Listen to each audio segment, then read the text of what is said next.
Okay, we should be live now.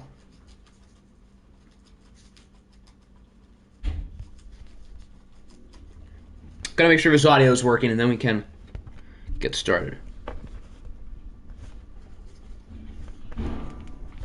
Alright, the audio sounds good. We're gonna put this in Discord, and then we're gonna get right on to it.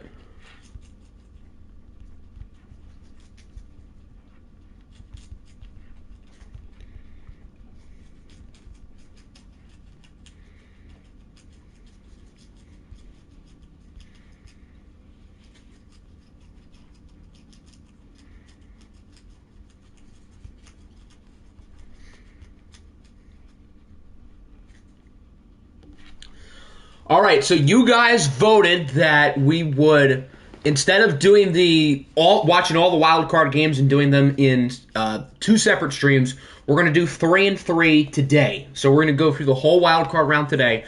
We're going to watch 3 games, and we're going to simcast 3 games. And obviously, if the simcast games are close, we're going to hop in. So the games who won the poll for watching are going to be Jets-Browns. That one got by far the most votes, so we should probably save that one for last. That didn't really surprise me. I figured that game would get a lot of votes, and I wanted to see it. The other game I really wanted to see was Tigers and Broncos, and that game finished in second. So there you go. You guys know ball.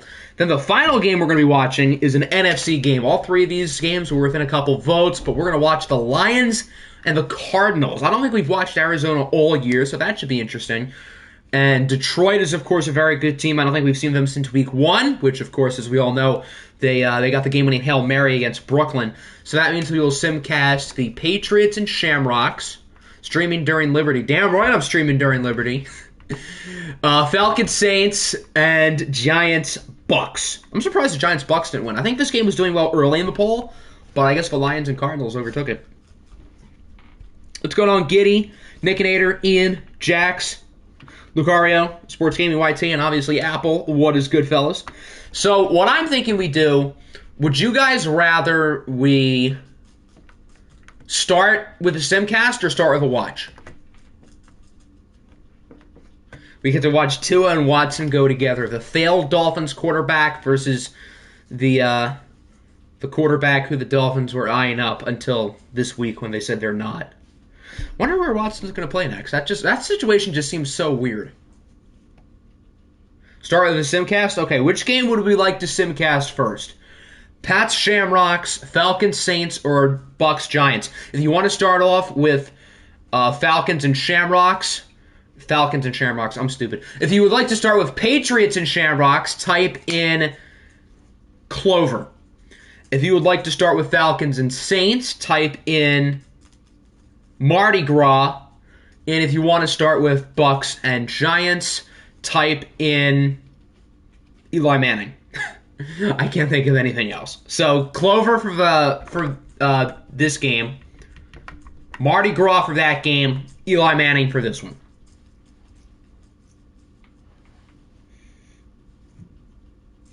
If you do not vote how I asked, you won't. Your vote won't be counted. That's 1 for Clover, 1 for Eli, 2 for Eli. Shams is not an option. If you want to do the Shamrocks first, that's Clover. 2 for Clover, 3 for Clover. Shams is not an option. It's Clover, damn it. If you want to start with the Shamrocks game, Clover. No one is voting Mardi Gras because no one knows how to spell. I mean, Mardi Gras is not that hard to spell. I guess I should have chosen an easier word, but, I mean, I would know what people are trying to spell. We're not doing the Tigers yet because the Tigers are getting watched. We're starting with the simcast game. Okay, let me recount. I forget the votes. So it's 1 Clover, 1 Eli, 2 Clover, 3 Clover. So it's 3-2.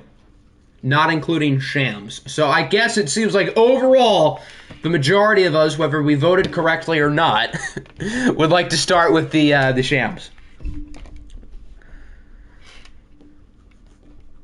Siri, give me a whole number between 1 and 2. 2. So that would be New England, because they are the home team. So we will use your Trevor Lawrence and them boys. I'm a strict vote caster, yes. You vote my way or your vote gets thrown in the highway. I think we definitely could see an upset. The AFC is very weird.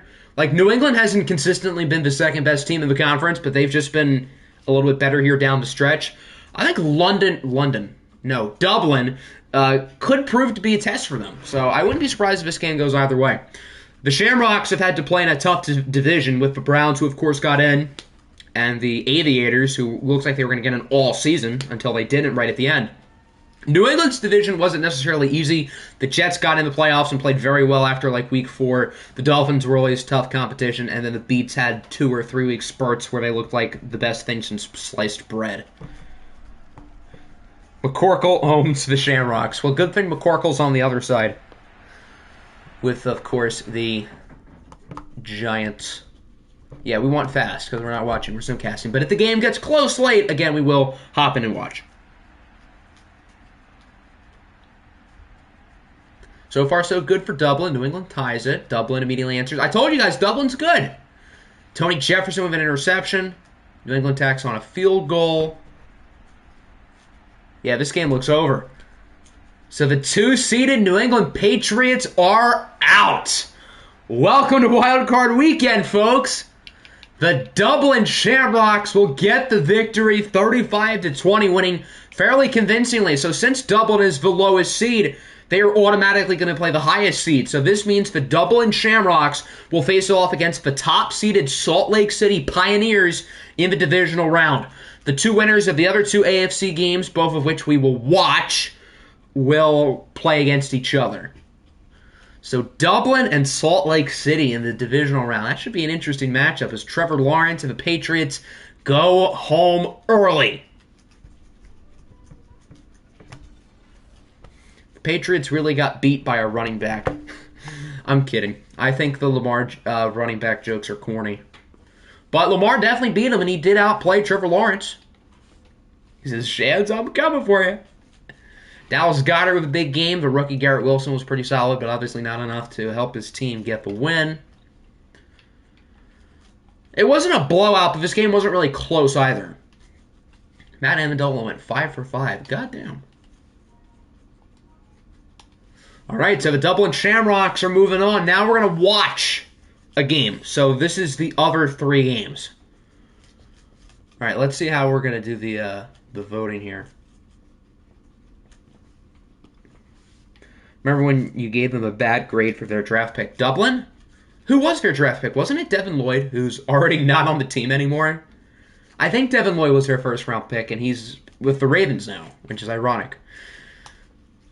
Okay, so the 3 choices, we've got Browns, Jets. Am I allowed to make an executive decision and save this game for last? Can I, do that, please? Okay, I think I'm going to make the executive decision and save this game for the end. Because I think the storylines are the most interesting. I think you can make the case for the Tigers and Broncos are both better, for example. But I feel like this game got the most votes. So I feel like it's meant for the end. So if you would like to start with Tigers and Broncos, type Hector is a fraud. If you would like to watch Lions Cardinals, type in Tua. We're going to keep it simple. So Tua, if you want to start with the Lions Cardinals, Hector is a fraud if you want to watch this game. So we can see Octi watch the Lions lose another playoff game. You say another as if we get there often, when we definitely don't. I guess I've been around for 3 playoff losses. Yeah, that's not a lot. Tua. Okay, well, at least it's consensus. Another vote for Tua. Gotta go, see you later. W stream. Thanks for coming in, Giddy. Oh, we have to have Siri back. I'm dumb. Siri, give me a whole number between 1 and 2. It's 2. 2. The Lions are home. So this means we get to pick Detroit's jerseys. This is the Lions' first home playoff games in 20 plus years. I've never seen my team play in a home playoff game. It's going to happen within the next 4 years. All right, so do we want blue? We could always go white tops and blue bottoms. This is personally my favorite jersey combo that we have. We could go with the Color Rush, which is gray. We could go for the old black jerseys, or we could go for the Thanksgiving jerseys. I call these the Thanksgiving jerseys, but they're the alternate classics. Where's the black ones? Probably this, yes. Do we want black, blue, or gray, or white? Black, gray, white, or blue. My vote is... I really like our white jerseys. I don't know why. My vote is for white. Gray or all blue. Yeah, if we do blue, I would do all blue. The gray is kind of nice. Yeah, I don't mind the gray jersey. I have a DeAndre Swift jersey that's gray. I always get blue jerseys, so I kind of wanted to change it up. I wanted a white jersey because, again, I really like those, but there weren't any available, so I had to settle for a gray one. You've seen 3 Eagles playoff losses. The Alshon Jeffrey drop hurt the most. I remember that like it was yesterday. Yeah, that one did sting. All blue. Do whatever they wore against the Beats. I have no idea what they wore against the Beats. Probably white, because they are the away team. Imagine having jerseys of current players. Oh, believe me, all the players I had last year left. So I had to get Swift and Sewell, but everybody else was gone. Galladay left, Stafford left, Jared Davis left. The only one I had left was Hawkinson. And it's not even a jersey, it's like a t-shirt jersey. So it technically doesn't even count. Alright, it seemed like all blue got the most votes.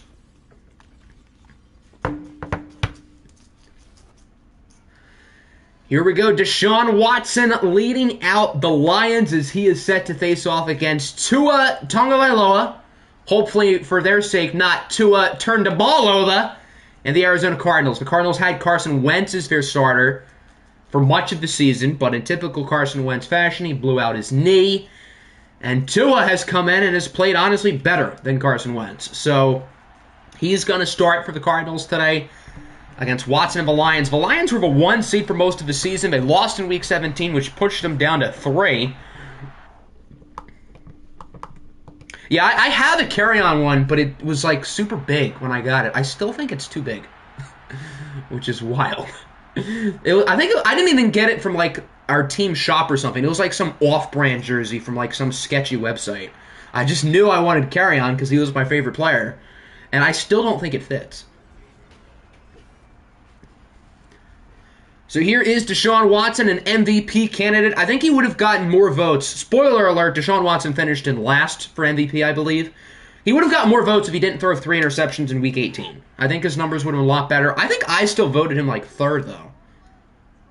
Did I? I feel like I gave him a vote towards the bottom. That carry-on jersey's too big because Octi is 3'5". How'd you know?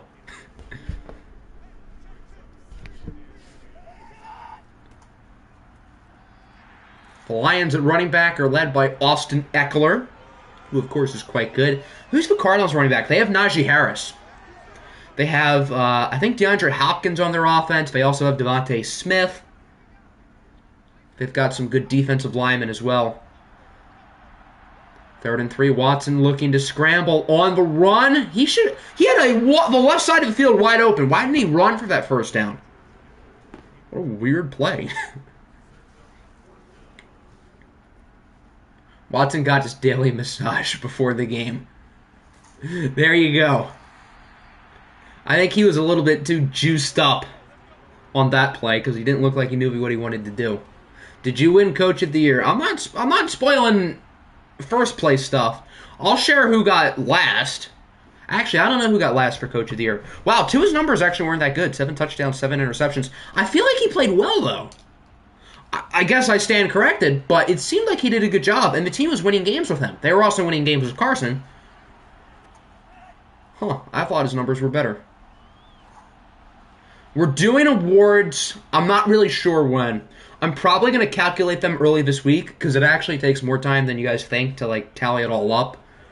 I want to do it before the OFL Bowl, because I think doing awards right before the championship are lame, which is like what all the major sports do. I don't like that, so I don't want to be like the other sports, so I want to do it beforehand, but I didn't have time to calculate it all this week, so I'll probably try to do it early next week, and then I'll have those hopefully before the divisional round.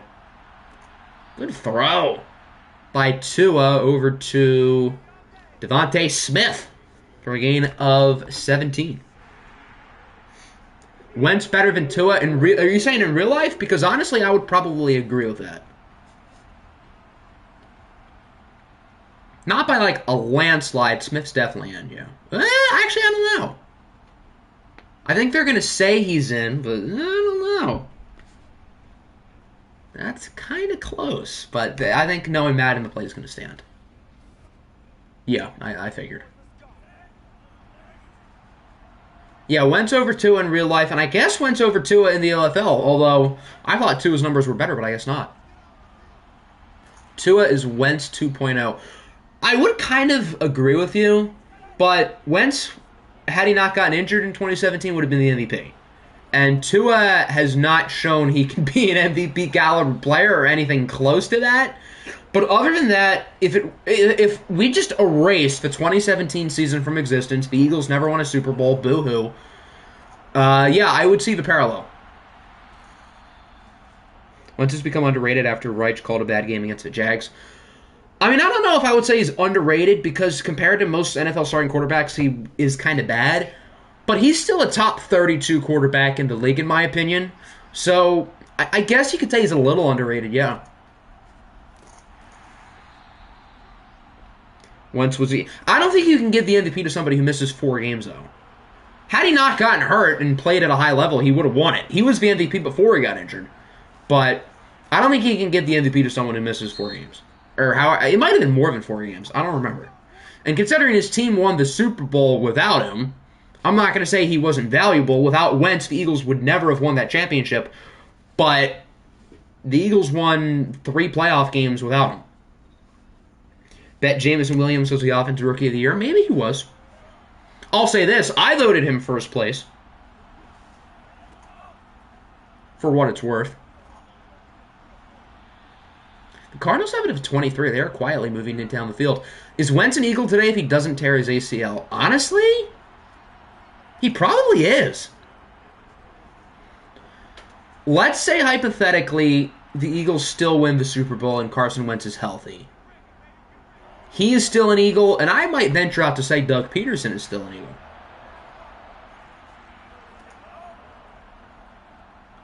Much of Wentz's success isn't, or his lack of success recently, isn't necessarily because of his knee, but honestly, I would probably guess he would be. Missed 5 games, but they were similar to Brady, who's played all year. Yeah, but I still don't think you can give it to somebody who misses a third of the season. Yeah, Foles never goes to Jacksonville. Jacksonville never screws himself up. They probably never get Trevor Lawrence, but they also never hire Urban Meyer.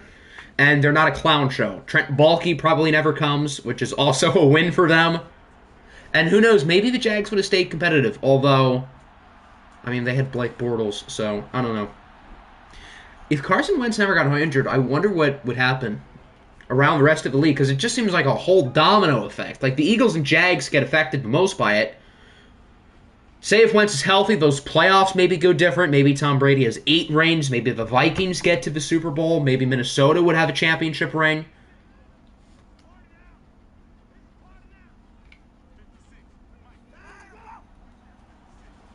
So who knows? And who knows who the Jaguars quarterback would be? Maybe Trevor Lawrence would be a Detroit Lion. Yeah, I wish. What's good, Pokemon? Welcome in. He'd probably be a Jet, which, honestly, considering where the Jaguars and Jets are right now, being on the Jets would be a major leg up for Trevor Lawrence. I get that the Jets are the Jets, but if I was a quarterback right now, I would way rather be with the Jets than Jacksonville, by a mile. Yeah, maybe Case Keenum is a Super Bowl winning quarterback. That just sounds weird. But if Case Keenum does have a ring, then we'd be saying Nick Foles is a Super Bowl winning quarterback would be even weirder. Wentz had mechanical issues somewhat similar to a young Josh Allen. Buffalo decided to fix those issues while Doug figured to ignore it. I guess that's what bit him in the butt. I mean, I guess the Eagles should have looked at Brian Daboll harder when he was the offensive coordinator at Alabama.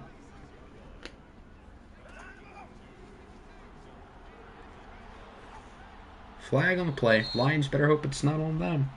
Doug got fired because they wanted him as a yes man.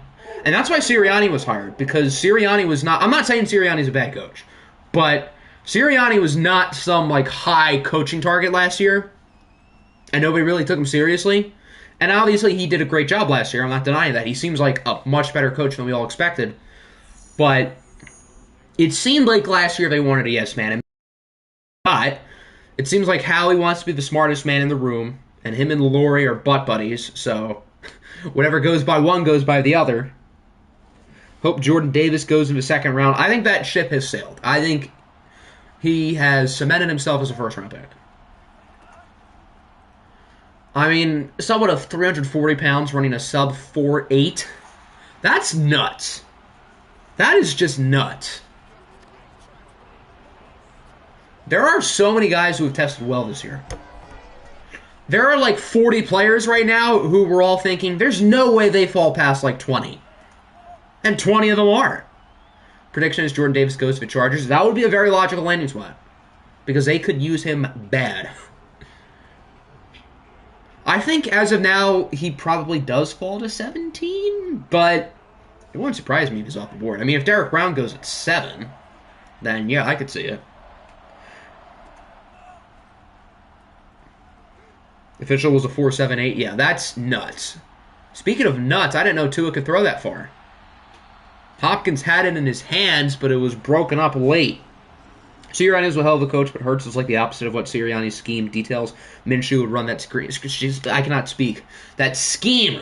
Great. Well, Minshew in the one... He only played one game last year, right? I know that it was the Jets game. Did he play any other games? I don't think so. And, of course, he was damn good in that game.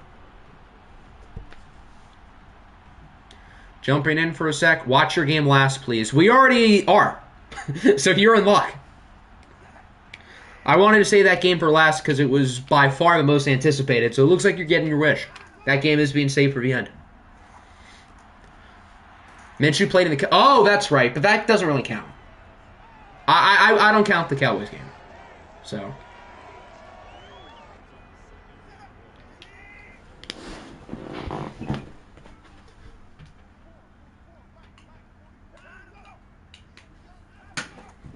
That Cowboys game was hard to watch, and it was especially sad because Tyree Jackson tore his knee.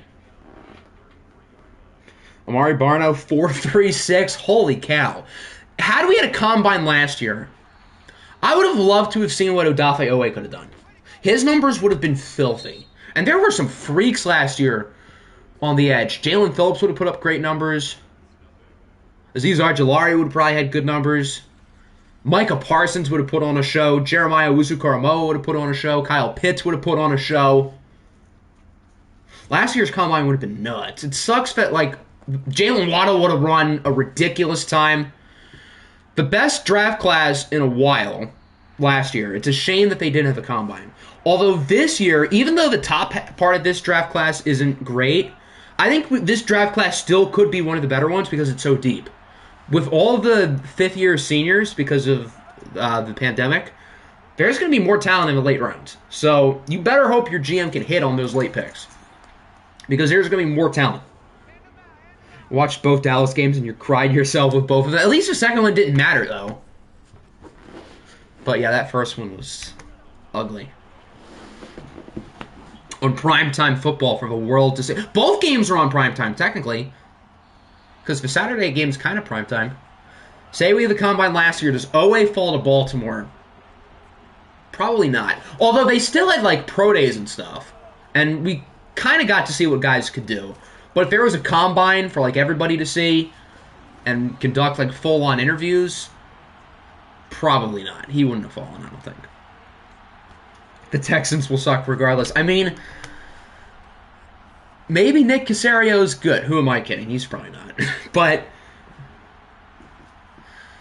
I mean, if you guys get a good return for Watson, which is still very possible, then who knows?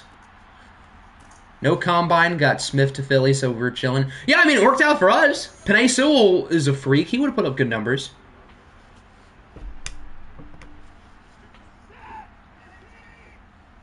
I wonder what Amon-Ra St. Brown would have done. I feel like his 40 wouldn't have been all that impressive.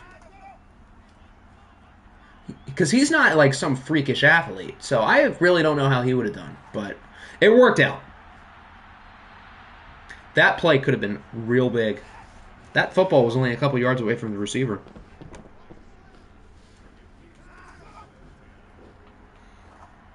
Second and 10. A strike up the middle.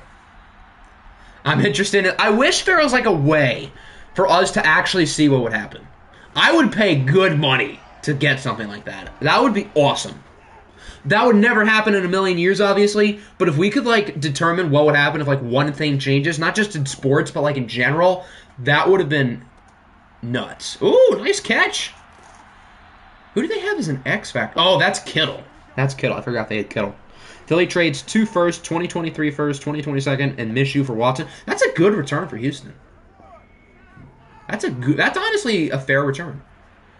I think he at this point he might fetch a little bit less. Although, I mean, I can't blame if Watson's legal situation is cleared up, then I don't blame Philadelphia for doing that at all.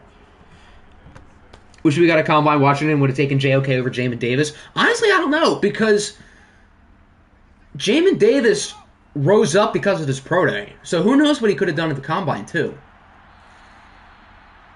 And as for JOK, I guess they would have gotten like a clearer medical thing because JOK fell because of a late medical thing with his heart, which I think proved to not be an issue. So if there was a combine, I think JOK probably either it would be more of a concern or the medical would have came back clean and then he would have been picked in the top 20 as he should have all along. Actually, you should start a series where you go into alternate universes. That'd be fun, but that'd be a ton of work. But that would be fun. Although Madden Simulation is not the most reliable, as we all know. Keenum wins the Super Bowl, gets big bucks to Minnesota, then Cousins goes to Denver. I mean, Minnesota would probably regret that contract, paying Keenum big money, obviously, but I feel like that would actually work out for them in the long run, because the Kirk Cousins thing is just prolonging mediocrity. Like, as long as they keep him, they're not going to be bad, but they're not going to be good.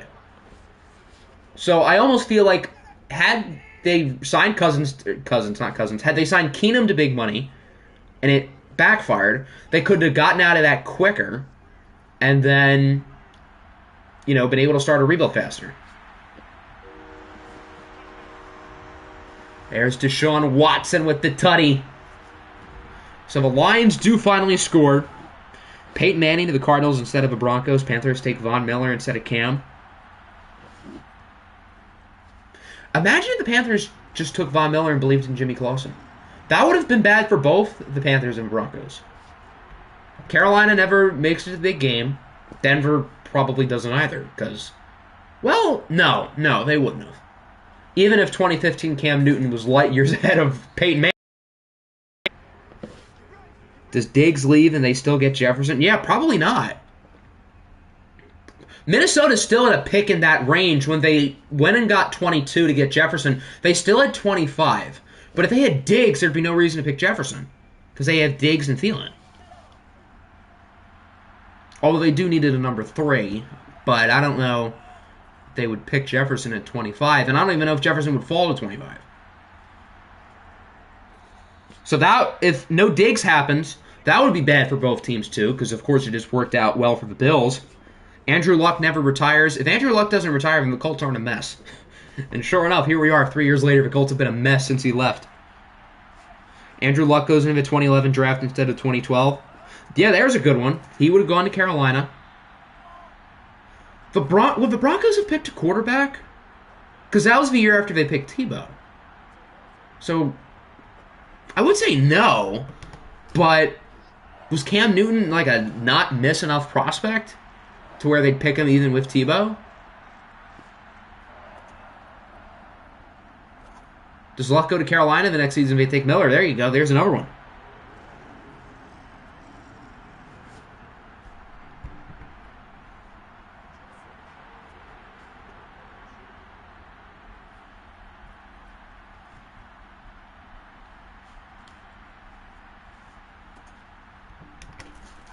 How about this? Imagine if the Lions never traded Bobby Lane 60 years ago. I know we can't really simulate that, but I'm curious if we wouldn't be a total embarrassment. These are hella fun. We should test them out. That would be awesome. I would do bad things to figure out an alternate reality where the Lions never trade Bobby Lane.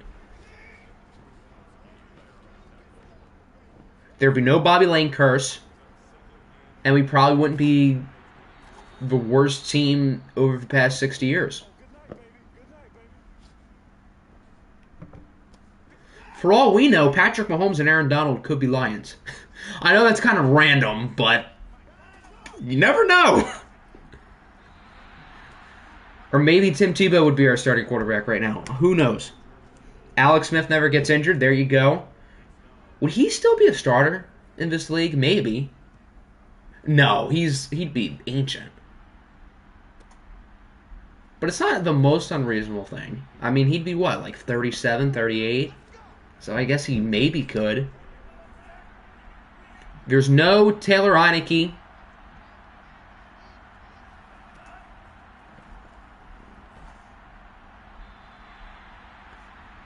If Alex Smith doesn't get hurt, Washington wins the Super Bowl. Yeah, I'm going to press X to doubt. I don't know about that one, Chief. What if Chip Kelly traded up for Mariota? I remember those rumors. That was fun. That was fun.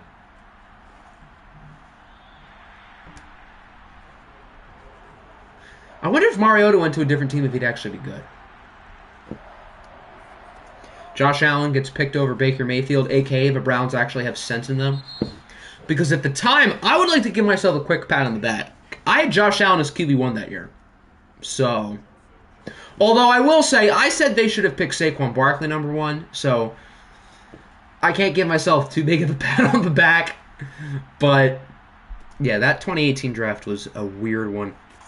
The 2018 draft is probably one of the most interesting ones ever. Like the process leading up to it, and then here we are 5 years later, it's one of the most interesting group of players we've seen. What if Myles Jack wasn't ruled down in the 2017 AFC Championship? Then Blake Bortles would have a ring. You wanted them to take a running back in the first. I did, because that's when running backs weren't as lowly valued. I think that's when we were starting to come to the thing that you shouldn't pick running backs early. But, I mean, my thought process was the Browns have 2 picks in the top 4. Saquon Barkley's the best player in the draft. And they should pick him. And obviously that thought process was incorrect. But I was right that they should have picked a quarterback. My idea was Saquon at 1, Josh Allen at 4. What would have been better for them, Saquon and Josh Allen or Baker Mayfield and Denzel Ward? Probably Saquon and Allen. Although maybe Allen never develops there. So I don't know. That's an interesting question.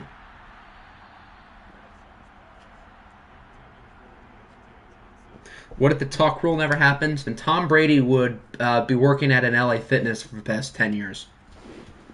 That's what would have happened.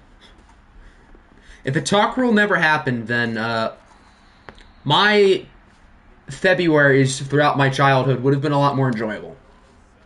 Yeah, Josh Allen would probably never develop in Cleveland. So that's why I would probably say that their current scenario of Baker and Ward with those 2 picks is better, especially because they got Nick Chubb in the second round. That was just Saquon and Allen or Baker and Ward without context. If you had Nick Chubb in there, then obviously they're going to go with what they currently had. Unless they pick someone like Fred Warner in the second round, but Fred Warner was never projected to go in the second round. So, should have been Baker and then Quentin Nelson. It should have been Quentin Nelson and Denzel Ward. Denzel Ward is a top 5 corner in the NFL. That pick has been a grand slam. Denzel Ward is supremely underrated. He is really good. So what they should have did was they should have picked Quentin Nelson and then Denzel Ward. That's what they should have done in hindsight. Obviously, hindsight's 2020. But that would have been a lot better. Quentin Nelson's the best guard in the league, but corners have more value than guards. You can't go wrong with Quentin Nelson, obviously, but elite corners don't grow on trees, and I would consider Denzel Ward elite. Have they extended Denzel Ward? I don't think they have. They should probably get onto that, because he's a pretty good football player.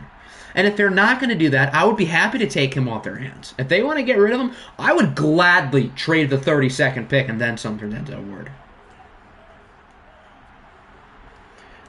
What if Barry Sanders doesn't retire early? What if Calvin Johnson doesn't retire early, too? Both of those would be good ones.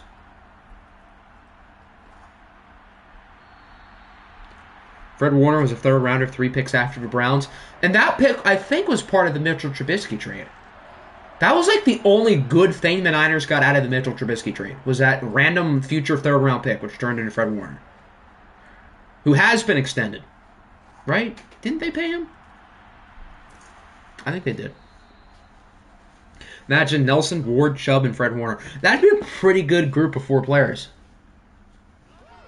Who did Cleveland pick in the 3rd round then? I have no idea. Probably not anyone good.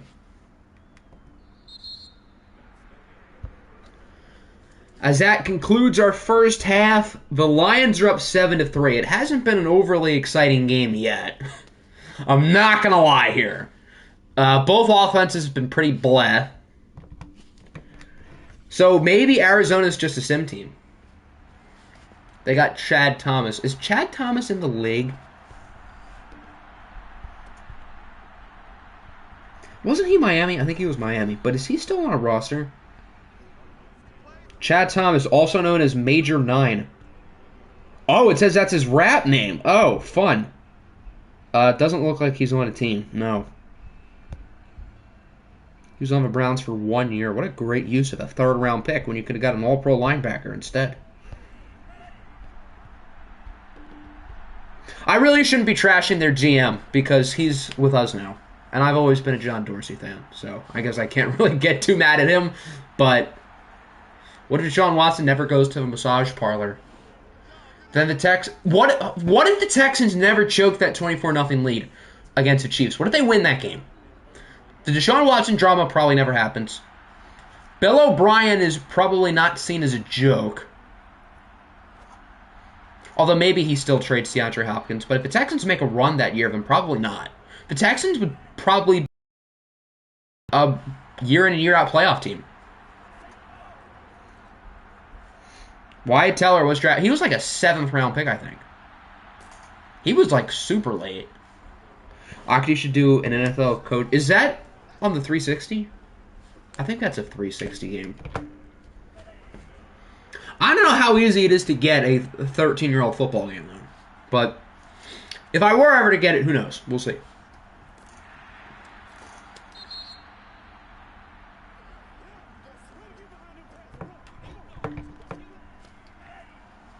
Good sack by Detroit. I don't know who 91 is, but he got a nice sack.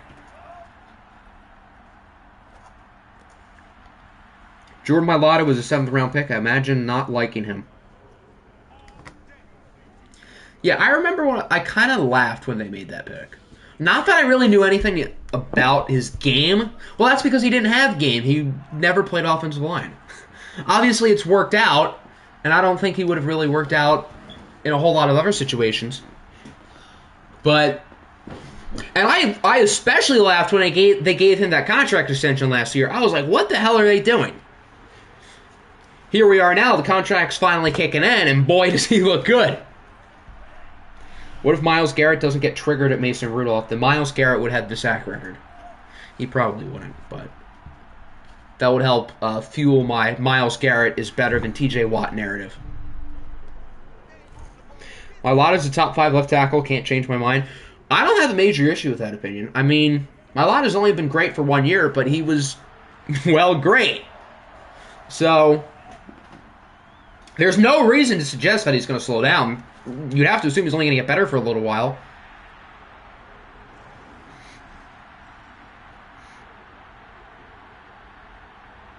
It was great in 2020. Well, I guess that's why they paid him. I didn't realize how good he was in 2020, which was obviously the rationale that they saw something in him, and, well, it paid off. It paid off in a major way.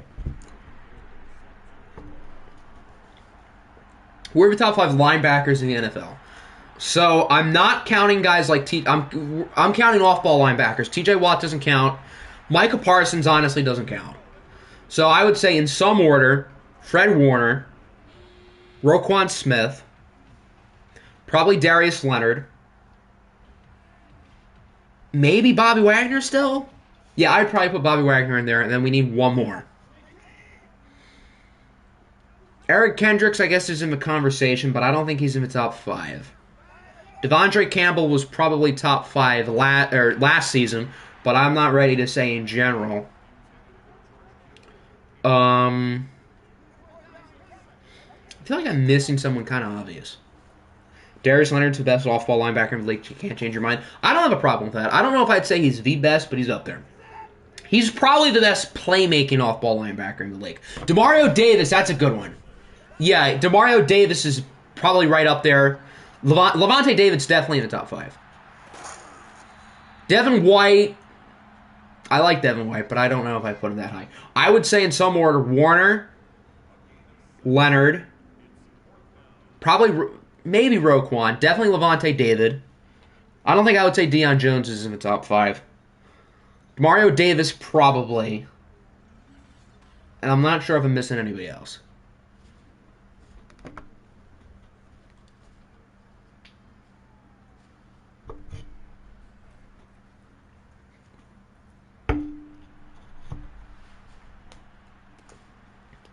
Yeah, no one else who I can think of who would be a glaring miss.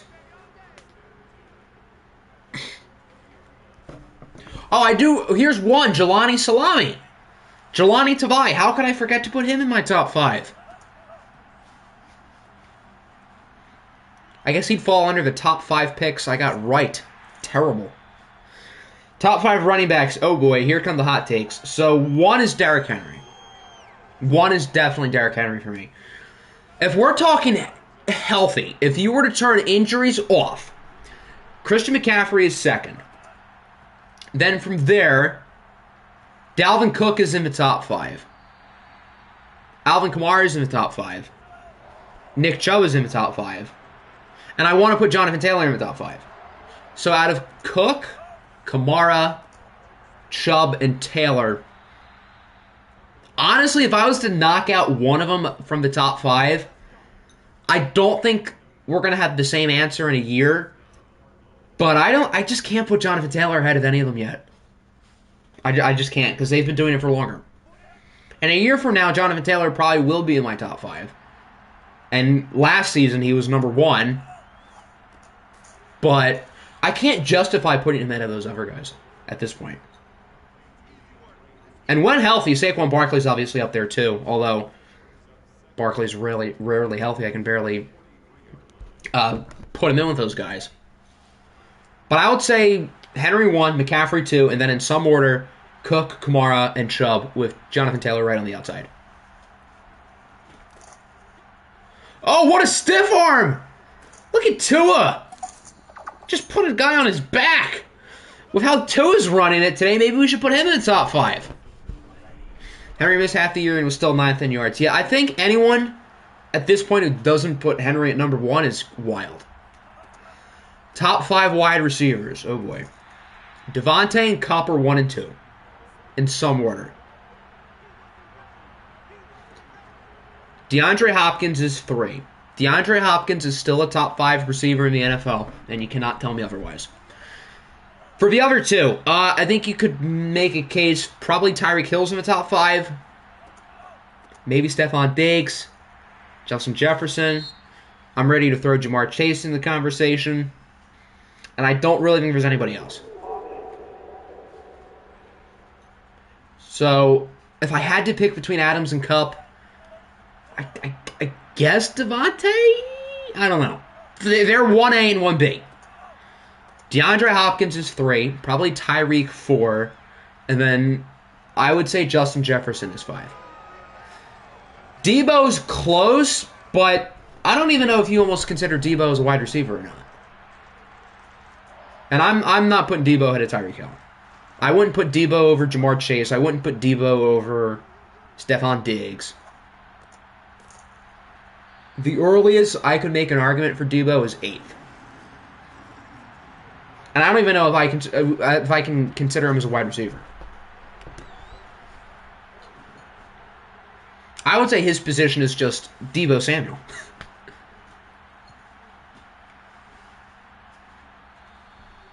Large Tyreek Hill hater, so judge me. I'm going to judge you for that, yeah. Tyreek Hill is not just speed, kids. Although speed does kill. I'm waiting for somebody to make the joke. I realized afterwards that I probably shouldn't have said that because it's an easy punchline for a certain somebody.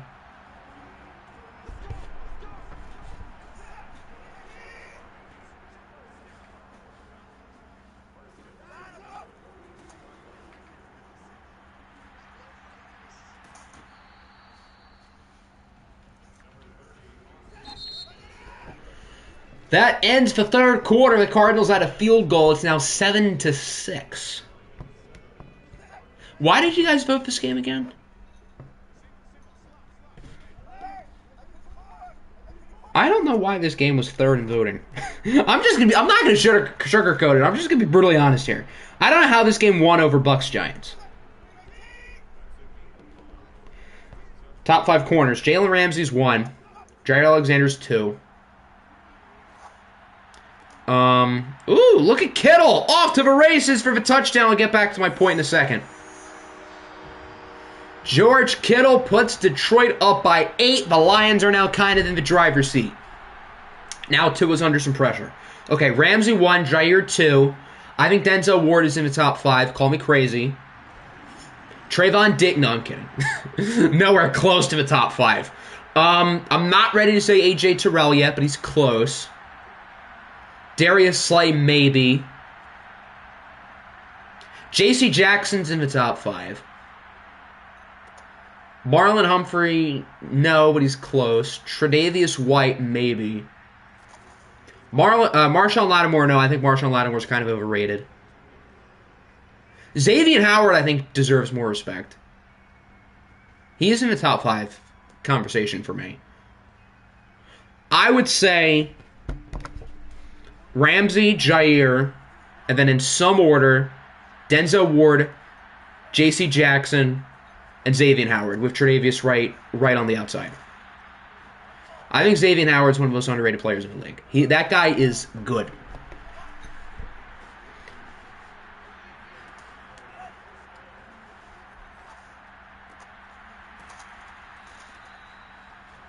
He's got the ball skills of Trayvon Diggs, but he can actually cover.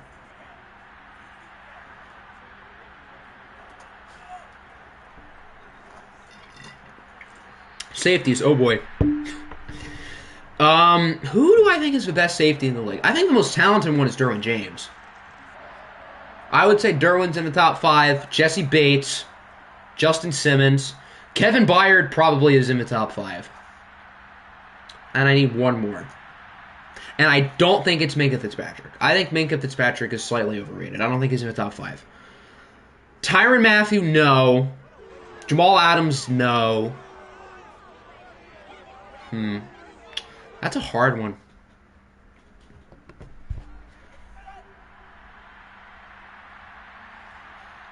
Antoine Winfield Jr. is, I think, in the conversation. He is very underrated. He is really good. I don't know if I'd say top 5, but he's close. He's really close. Anybody else is kind of obvious?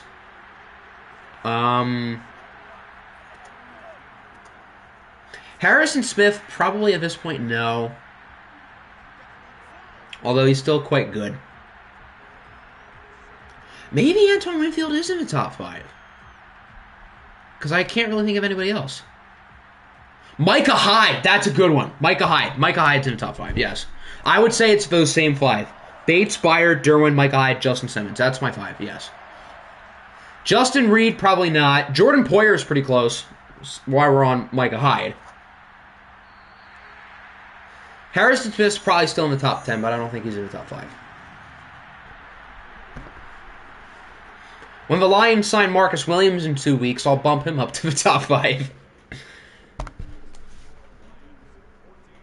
While we're on the safety subject, he's not in the top 5, but Tracy Walker is really good. If we don't pay him, I'm going to be sad. Unless it means we're getting Marcus Williams, then I'll be a little bit more forgiving.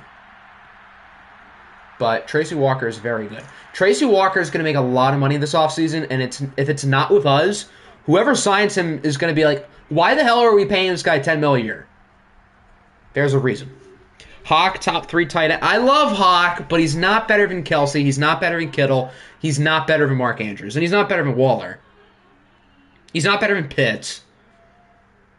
So Hawk is probably 6 or 7. Him and Goddard, I would say, are pretty much neck and neck.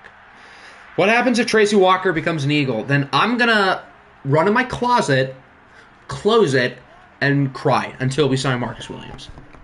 That would make me sad. Budda Baker, ooh. I would say Budda Baker's probably 6. I don't think he's better than anybody in that top 5, but He's good. He's real good.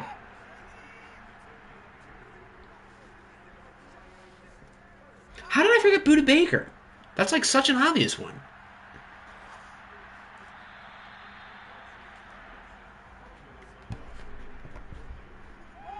In a year from now, though, who knows? Maybe Kyle Hamilton's there. Godwin and Williams, future Lions. I don't really want to pay Mike Williams.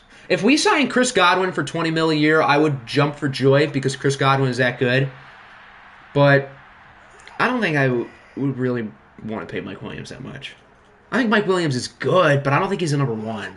He's going to get number one money, and I just don't think he's number one. I think he's kind of like what I think about Deontay Johnson, because everybody thinks Deontay Johnson is some top 15 receiver. I think Deontay Johnson is one of the more overrated players in the league. I think he's a great number two, and I also think that about Mike Williams. I think Mike Williams is a very good player, great number two. It's perfect because they already have a number one in Keenan Allen, who is quite a bit better than Mike Williams. Oh, Marcus Williams. Oh, I thought you meant Mike Williams. Okay, good. Yes, Marcus Williams and Chris Godwin. Sign me up. Yes, that sounds a lot better. Top 5 offensive tackles. Oh, boy. Offensive line's a little bit harder. Trent Williams is 1. Okay, can we just get that out of the way? Trent Williams is 1. Offensive tackles are easy for me to forget. Tyron Smith for sure. He was very good last year. Tristan Wirfs for sure. My lot, I think, is in the discussion. Teron Armstead's in the top 5. Armstead, Wirfs, and Tyron Smith are probably 2 through 4.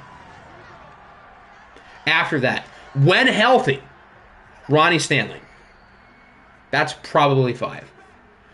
I went through like 10 teams in my head, so there's probably a lot of guys who I'm forgetting. Ryan Ramchek's in the conversation as well. My lot, not Lane, not both of them. Tyron Smith is better than both of them. Who was the other guy I had in my head? It was Ronnie Stanley. Ronnie Stanley, when healthy, is too. Tyron Smith hasn't been healthy. A year ago, I probably would have taken him out, but he was really good last year. So I would say Tyron Smith's back in the top 5. When the year that Zeke and Dak were really good, my hot take was that Tyron Smith should be the MVP of the NFL. That was a fun year.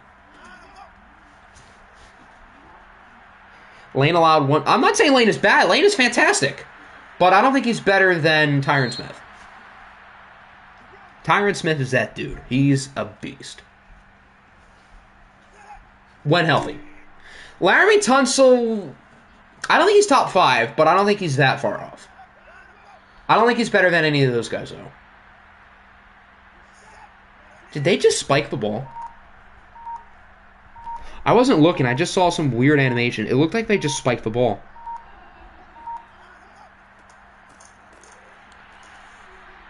Why did they spike the ball? They're up by 5. Oh, did they just knee it? Oh, I'm stupid. They need it. Why did I think they spiked it? Oh, well, odd ending to what was a very uneventful playoff game, to put it nicely. But the Lions are going to win. They're going to add some salt to the wound here of an extra field goal. I don't know why Madden does that. I don't know why Madden kicks field goals at the end of the game when the team's already winning. Tunsil is for sure not worth 2 first-round picks. Quiet, I don't want numbers. Yeah, you guys could have had, I guess, Penei Sewell and someone good in 2020. Brandon Ayuk. Brandon Ayuk and Penei Sewell. There you go. I know there are better choices than Ayuk, but I think he was the player drafted with that pick. Or no, it was Jordan Love. So I guess you could have someone different, like T. Higgins. Looking at the final stats, Tua was Watson was Yeah, it was a very, to put it nicely, uninteresting football game. But at least we got the Cardinals knocked out. We don't have to watch them again. And the Lions have shown they can give us good games. I think it was more so just Arizona's just not that interesting.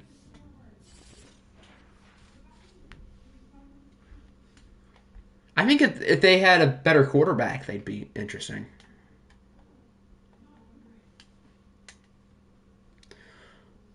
Octi just said bad word. What did I say? boring.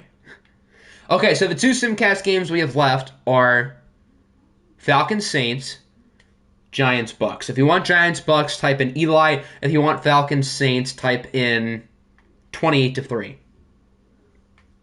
That's easier to spell than Mardi Gras. So Eli or 28-3. And then the next game we're watching is Tigers Broncos, since we're saving this for last. Eli 28-3. 28-3. Ooh, it's tied. I think the tie-breaking vote. Actually, no, because we have both the Bucks and the Giants here, and they're split. I was gonna say we should vote it for it first, and it is his team, but Naruto's the other team, and Naruto wants to say that. Please, not my team. It looks like somebody needs to rip the Band-Aid off. Do we need to rip the Band-Aid off? If it's still tied, we're going to have Siri pick. Because Siri makes the rules around here.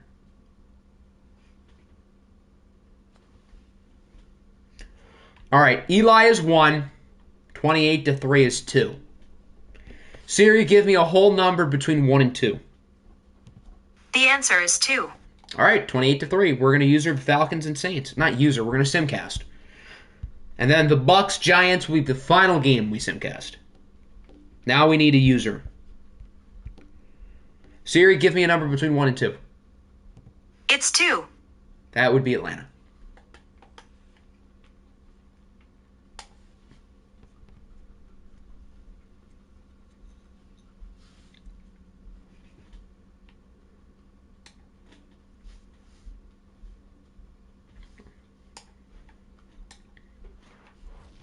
The Saints are 5 ratings higher than the Falcons. And if you guys remember last year, Atlanta won the OFL Bowl in the sim year. So the Falcons have been there, done that, led by Karen Rodgers herself, looking to beat their division rivals in what was arguably the best division in the OFL with 3 playoff teams, the Falcons, the Saints, and the Bucks. Of course, there were the Panthers at the bottom, who are pretty bad, to put it nicely, but you had 3 other good teams. Will Atlanta keep their title defense alive, or will Trey Lance and the Saints shock the world? The Falcons don't have the user coach, so I'd probably rather see the Saints win, although I kind of have a bad feeling they won't. Although they're staying competitive, but they're down by 10. Atlanta adds a field goal. Okay, yeah, Atlanta. Oh, whoa, hold on. It's an 8-point game.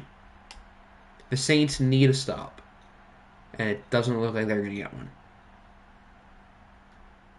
They brought it to the 2, and Aguilar scores. So it's 22-37. New Orleans does score. They need an onside kick, and they don't get it. So Atlanta's going to win.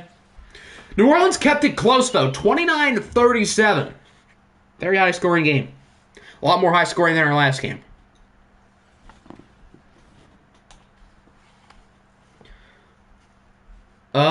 What happened here? Did Trey Lance get hurt? All 3 quarterbacks were pretty good. Rodgers played well. Trey Lance played well. I guess he got injured. And Cam Newton came in and played just fine. So Atlanta is moving on. So this means Atlanta will play Detroit in the second round. And the winner of the other game, the Giants and Bucks, will be the lowest seed left. So that means by default, they will play the Seahawks. You should win. Right? I mean, you guys are the division winner, so I guess you guys are expected to win more a little bit. But I could see your game going either way.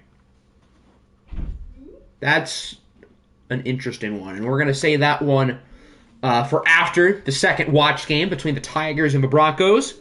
Siri, give me a whole number between 1 and 2. That would be 1. We're going to use your Tigers. If Jax is here, he can pick out his jerseys.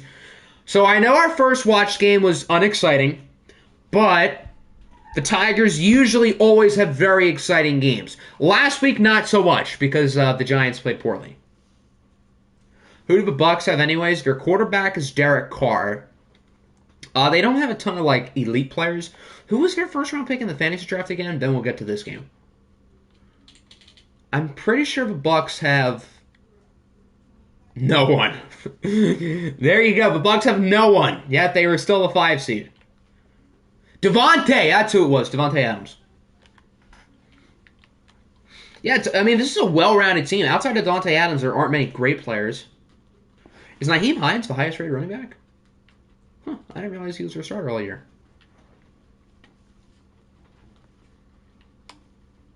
All right, Jack says all orange. That would be because he knows ball. This is probably, in my opinion, maybe the two best teams in Wildcard Weekend. Facing off against each other. The Denver Broncos were 12-5. You can make an argument that the Broncos may have been the second best team throughout the duration of the regular season. The problem was the number 1 seed was in their division. The Tigers, meanwhile, have proven to be a very good team in watched games. They've given us some very fun battles. They're a little bit inconsistent in sim, but they're a good watch team. And in the playoffs, it does not matter how good you are in the sim. You got to be good in the sim to get to the playoffs. You need to be good in watch to win the playoffs. If you lose, your defense is seeing the door. And we got to keep in mind the Giants are without Saquon Barkley. And their offense against the Tigers last week looked dreadful. So that's going to be something we monitor with that game. I think I accidentally pressed change of possession earlier. That's why I did that.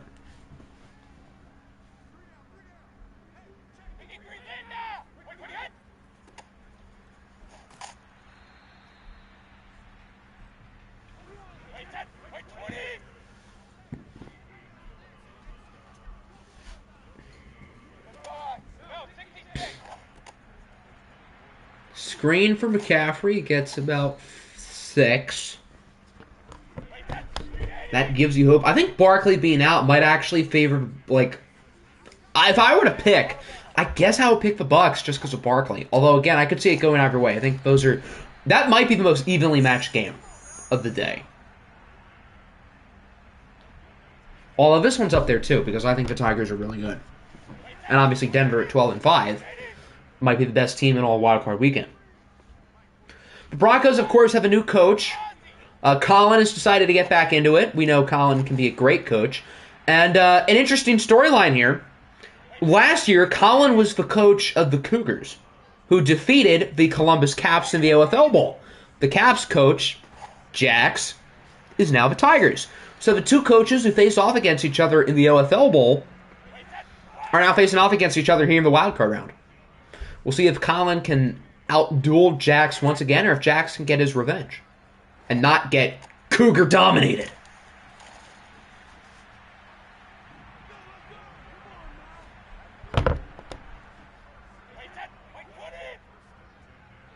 Tom Brady might have been on the Caps roster during that game too, if I remember correctly. I know Tom Brady was on the Caps at one point as a backup.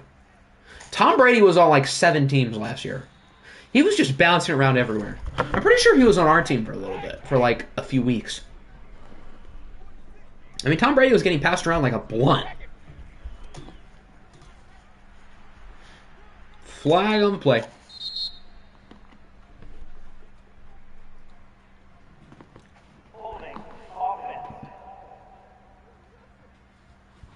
This one's coming back on Emil Ikior Jr.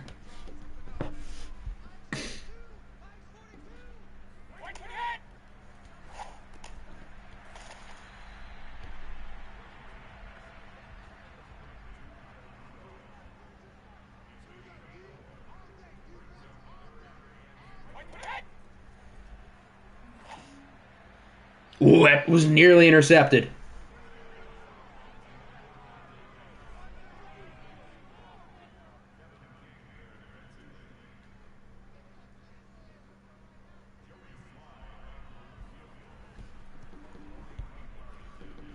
The Tigers do get the field goal, though. They're lucky they didn't turn it over. That could have been bad. They were flirting with disaster, but nonetheless, they do score. That drive did not feel like it took half the quarter. It felt like they had the ball for like 2 minutes. But I guess they chewed off more time than I thought. So here comes out Russell Wilson, the Broncos. Russell Wilson, as we know, was very bad in OFL 21. This year, I feel like he's played pretty well. His numbers look pretty average. a very modest touchdown-interception ratio, but throughout the season it felt like he played well. He was without his star running back, David Montgomery, for much of the year. Montgomery is healthy today. He's been healthy for a little while. And I don't think we've watched the Broncos all year, which is disappointing, because I put them on the poll a number of times. I kind of wanted to see them, but they never got the votes. Top 5 point guards in the NBA. Oh, boy. Do we want to count LeBron and Luka as point guards? Luka, yes. Do we want to count LeBron? No, I don't think we count LeBron. I would say Steph and Luka are 1 and 2. After that, Dame. What would we count Harden as? Harden's pretty much the point guard. I consider James Harden to be a point guard. Now that he's out of Brooklyn, Kyrie, Ja. I think Chris Paul is definitely still in the conversation. He is very important to the Suns. I don't even know if I would count Curry low-key. Because Draymond Green runs the offense, but I would still call Curry a point guard. Is there anybody I'm missing? I know I named like 8 guys. I don't know how I'm supposed to narrow down those 8. But is there anybody I'm forgetting about? Cade Cunningham. No, I'm kidding. Cade's going to be there soon, but I'm not that biased.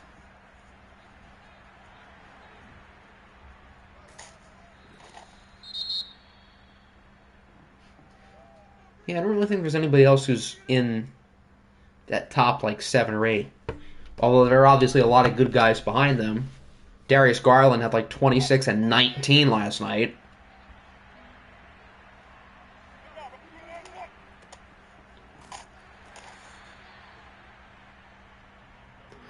Jamal Murray's good, but he's not as good as those guys. Like, those guys are all superstars. Jamal is a good player, but he's not a superstar. Markelle Fultz, best point guard. Markelle Fultz has missed less shots than all those guys this year. Markelle Fultz has probably missed less shots in his NBA career than all those guys. So therefore, by default, he's better. That would also imply Cade Cunningham is better. So, helps my narrative. Oh, what a catch! In the back of the end zone by Thomas. Michael Thomas. How did I forget they had Michael Thomas? He was their first-round pick, I think. Or no, he would... no, Russell Wilson was their first-round pick. Second or third, because they also got Kyle Pitts super high. Their offense is really good. Fultz is on a team, apparently. Yeah, he is an Orlando Magic. And Orlando is the word team name Magic singular or plural? Because saying he's an Orlando Magic is like saying he's a Philadelphia 76ers, when that doesn't make sense. Top 5 power forwards. Oh boy, that's kind of a weird one because it's kind of hard to tell who really classifies as a power forward. I'm going to open up the ESPN Fantasy app because that'll probably give me a better baseline. Giannis, I would say, is a power forward. So Giannis is probably 1. Would you consider LeBron as a power forward or Kevin Durant? I would almost consider both of them as power forwards. So maybe Giannis isn't 1. I'm going to base it off of what ESPN has as their primary position. Giannis is a power forward. They have Tatum as a power forward. They have LeBron and Durant as small forwards, although LeBron has played big this year. And KD kind of has too. So, we'll list LeBron and Durant as small forwards, although I don't feel good about that. Ooh, Brady with a nuke! Oh, Mecole Hardman left him in like a deer in headlights. Yeah, you're not outrunning Mecole Hardman. I'm sorry, Nick Needham. But Giannis is 1. I guess if we're doing off of ESPN's thing, Jason Tatum is 2. You got Sabonis, you got Randall, Siakam. They're listing Anthony Davis as a power forward. He's not a power forward, though. If we're doing it off of that, then I guess AD is 2, then Tatum. Then I would say Sabonis is 4, and Siakam is 5. Ooh, Draymond.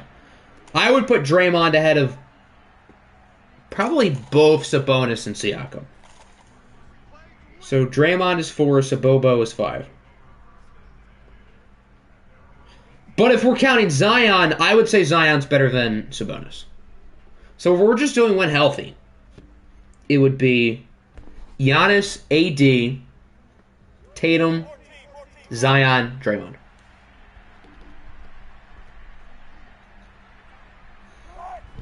It's like Moose. Okay, so it's both. And if we're calling Embiid a power forward, then he's like fourth. I'm kidding. But he's probably not higher than Giannis. So I guess he'd be 2.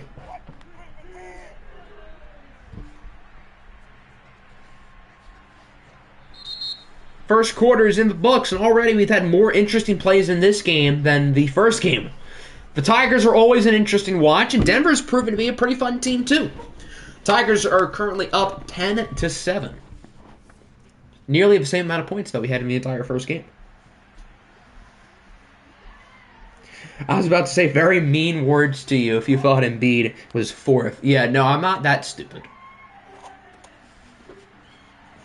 I don't think Joel Embiid is worse than Jason Tatum. So, and he's not worse than Day-to Davis. That's a fun nickname, Day-to Davis. Whoever thought of that is clever. I like the way they think.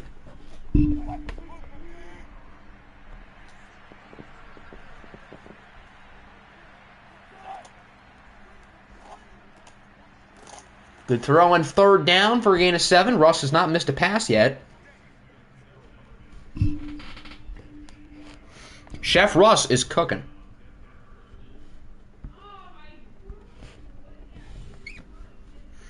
Definitely second, but he keeps it up. He might have a better year than Giannis. Even if he does finish the year better than Giannis, I would still put Giannis at 1 because we know Giannis can be a number 1 option on a championship team.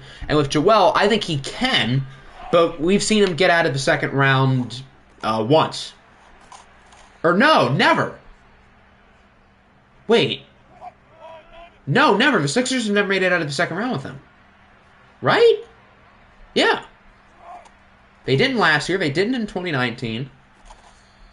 And I can't think of any other times off the top of my head when they made it to the second round. So, yeah. Joel Embiid's never made it to conference finals. Although, not really his fault.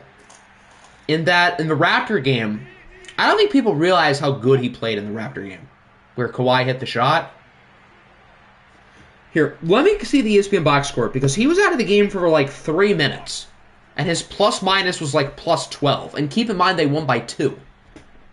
So in the 3 minutes he was out, the Raptors outscored him by like 10. I think that's how it worked. I think he had like a plus 12 or something. It was in the ballpark. But yeah, people don't realize how good he was in that game. He was awesome. It just that 1 bounce, 2 bounce, 3 bounce, 4 bounce happened. And, well, the rest is history. Broncos add on with a touchdown. That is number 5. I don't know the Broncos jersey numbers. Did that say Mims? Was that Denzel Mims? That was Denzel Mims, who just scored a touchdown in an OFL playoff game. How about them apples? What's good, Nick? Welcome in. Your game has not been played yet. Your game is being saved for the end, so you have not missed your game yet. So far, we've done the Shamrocks and Patriots. The Shamrocks won. The Lions and Cardinals was our first watch game. You did not miss out on anything. That game was not the most interesting, but the Lions ended up winning. And then the other one was the Saints and Falcons. Atlanta won, and it was pretty close. So those are the 3 games we've done so far. This is number 4. And obviously our second watch game today. And so far this game's been pretty good. As Romeo Okwara is hurt, that's kind of a big deal. Because Romeo Okwara is kind of good. Damn shame he got hurt this year. Damn shame. Christian McCaffrey has 6 carries for -2 yards. There are some watched games where McCaffrey just goes silent. Not necessarily as silent as today. Today he's been dreadful, but they've thrown the ball very well. Both quarterbacks look unbelievably good. Which, I mean, it's Tom Brady and Russell Wilson. What do you expect? If you could go back in time, 2018 NFL Draft, oh, yes, we had this discussion earlier. Who would you rather 1 and 4? So what our idea was would you rather Saquon Barkley and Josh Allen or Baker Mayfield and Denzel Ward? Because I remember I thought the Browns should have picked Saquon at 1 and Josh Allen at 4. Although you could, I guess, throw in anybody who was considered in that range. But the one we used was Saquon and Josh Allen. That way I can watch my team crap the bed live. There you go.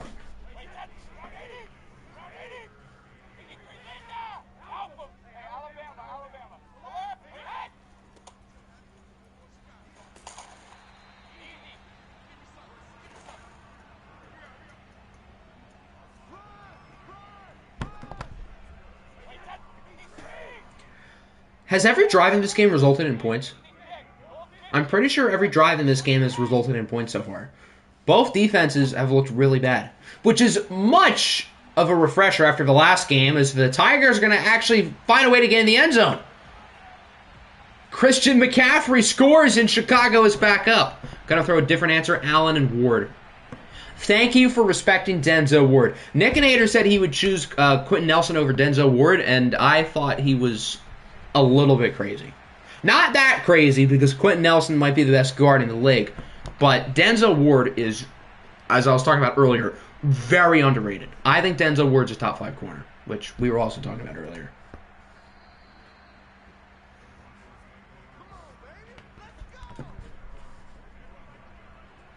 I wonder how good Allen would have been in Cleveland. I wonder how good Lamar would have been in Cleveland, because both of them went to like the perfect situations for them.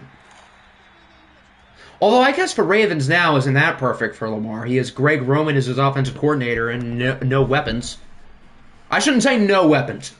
Poor weapons compared to the rest of the league. Because that's mean to Rashad Bateman, and I really liked Rashad Bateman last year.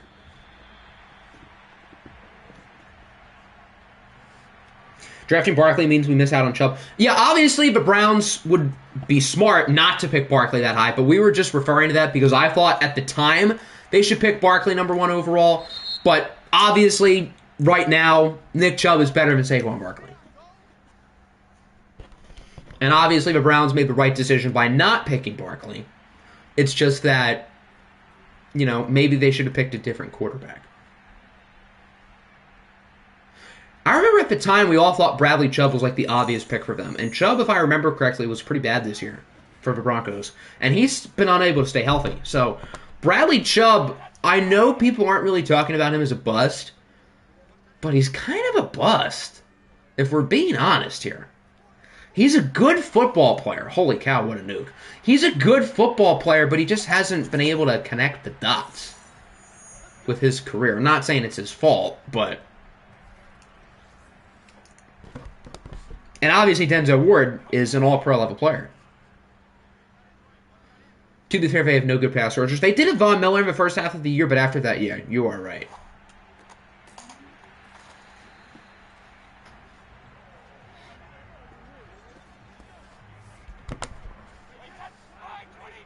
No one else we ruin Allen and Lamar, but yeah, if they develop the way they do, obviously Josh Allen's the number 1 pick. I don't think that would be much of a question. Tom Brady with another strike. Is that Jameson Williams this time? Tom Brady is on fire. He is dominating. I told you guys, I've been telling you guys, the Tigers are going to make a run. This team is unbelievably good in watch games, and here we are in the playoffs. Here we are in Tom Brady's element, and although they're only up by 10, their offense is dominating. I don't think I've seen a performance like this from a quarterback in a watched game in a while. He has been incredible. And we've seen some polarizing performances in playoff games by quarterbacks. Do you guys remember that time when Josh Allen had a 0 passer rating at halftime? I know Nick remembers that very fondly. The crazy thing about how well Tom Brady has played is Russell Wilson has also played very well. His team just has less points. He would have used Lamar as a pocket passer. Instead of saying Lamar's a running back, Hugh Jackson's logic is Christian McCaffrey's a quarterback.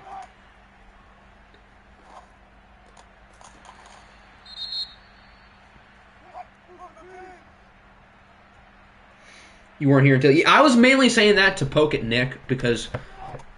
Just for some context, for those who don't know, this is back in OFL 20.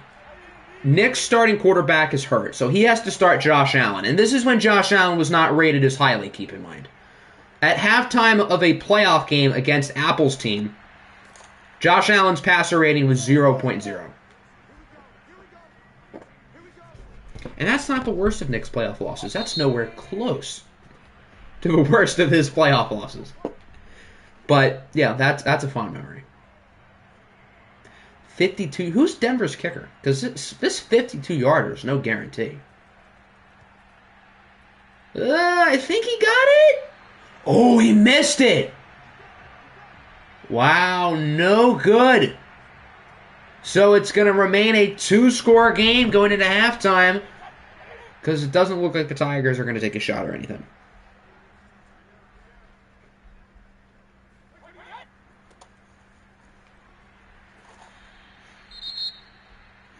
Wonder what would have happened if the Texans didn't blow that. I know this message was sent 4 minutes ago, but I missed it. Wonder what would have happened if the Texans didn't blow the lead against the Chiefs. DeAndre Hopkins, I think, would still be a Texan. Bill O'Brien, I think, would still be a Texan. And who knows about the Deshaun Watson thing, because that's kind of hard to predict. I don't know why I missed that message earlier. That's my apologies. Did he catch that? Oh, wow, they actually caught the Hail Mary. Brady just underthrew it a little bit, or maybe that's just where the route was.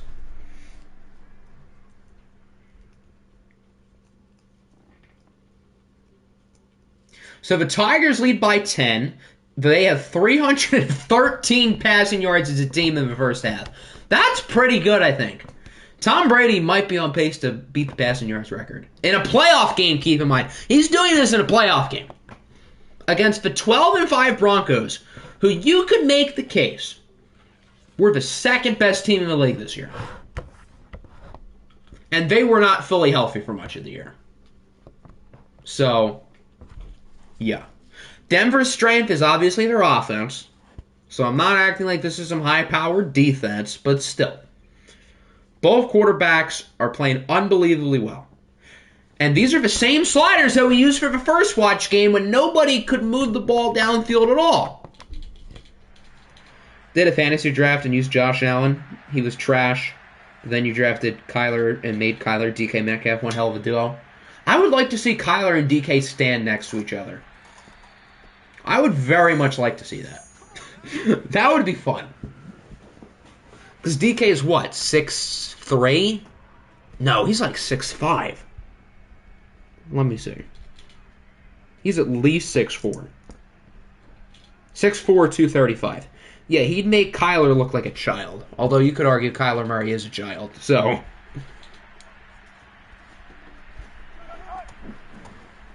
Remember when we thought the fake punt would be the worst of my playoff losses? Boy, we were naive. That was a weird game. Wasn't that like a 4th and 2? Yeah, I remember that being the dumbest call. You guys had the 4th and 22. You had the Hail Mary.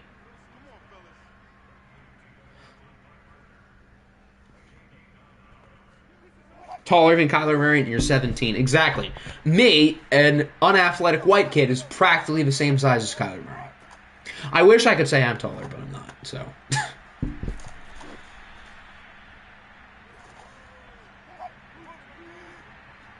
This one's about to be, oh boy. Watch Elijah Chisholm from like the 5-yard line just throw a shot downfield. And like the Browns defender intercepts it, but he fumbles it. And the Jets pick it up and score a touchdown and win the game. That would be worse than the original Hail Mary.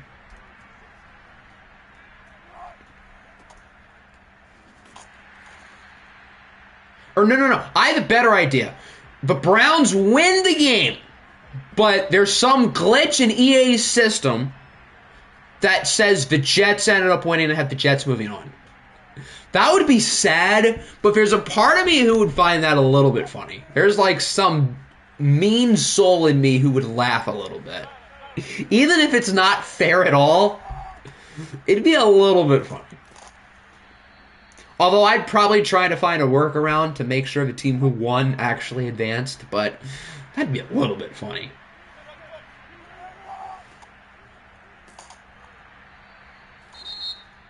Michael Thomas is hurt. Oh boy. Denver can't run slant. No.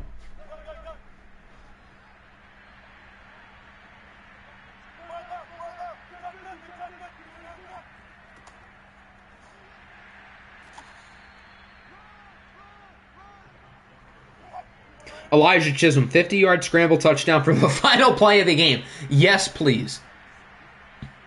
At this point, after everything, I find it funny. If Nick finds it funny, then you know it's, at this point, like, boom.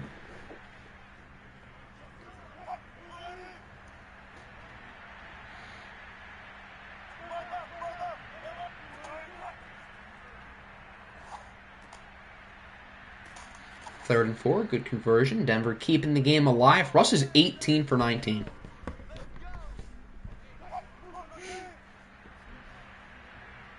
Of course, I'd rage, but I'd also find it funny. Yeah, I imagine the chat would be the closest thing to World War III.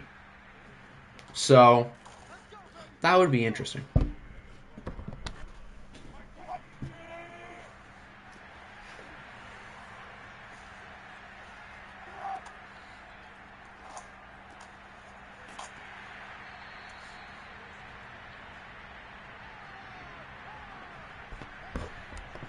Has Denver had the ball the whole second half? I don't think Chicago's had the ball yet. They've had a long, nice 6-minute drive. Finished off by maybe a touchdown. Not quite. Kyle Pitts only reaches to the 1. Kyle Pitts has been quiet today. 2 catches for 22 yards. But Denver will score. David Montgomery puts it on top. So the Broncos are only down by 1 score. They're back in the game. World War III chat. Who's Kim, who's Putin, and who's Biden?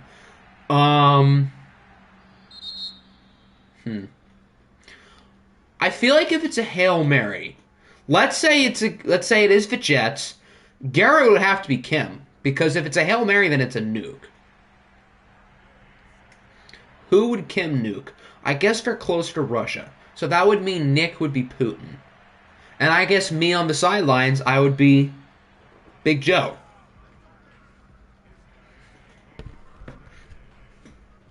And then everybody else would be like, I don't know, all the random countries.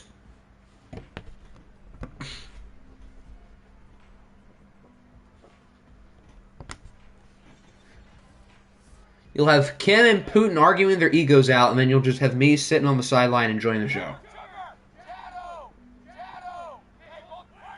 Hell no, I'm not being Putin. You're going to be Putin and you're going to like it.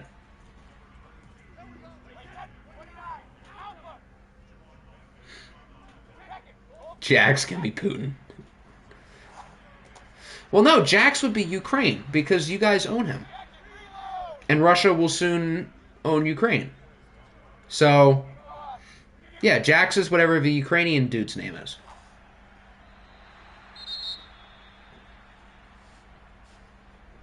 Ooh, Josh Allen is hurt. That's kind of a big deal. I think they have Josh Allen. The pass rusher, Josh Allen, obviously not the quarterback. Bro, hop off my meat. I'm sorry, it was too funny of a joke to make. I had to. It was too easy. It was just a joke. Not my fault. My team is better than... I never said my team was better. I know that. I have been complimenting your team all day. And I know my team sucks balls. We are like...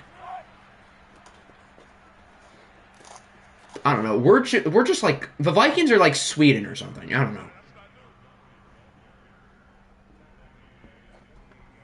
Someone should get both Josh Allens. Hey, Meals, in the offseason, inquire with Colin. Trade for Josh Allen.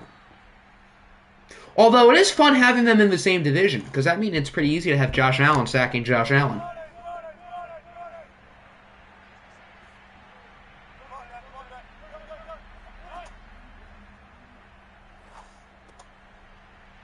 Third and 4. I don't think he got it. Good tackle by Williams. Is that Marcus Williams, the featured Lion? So to start the fourth quarter, what does Denver do?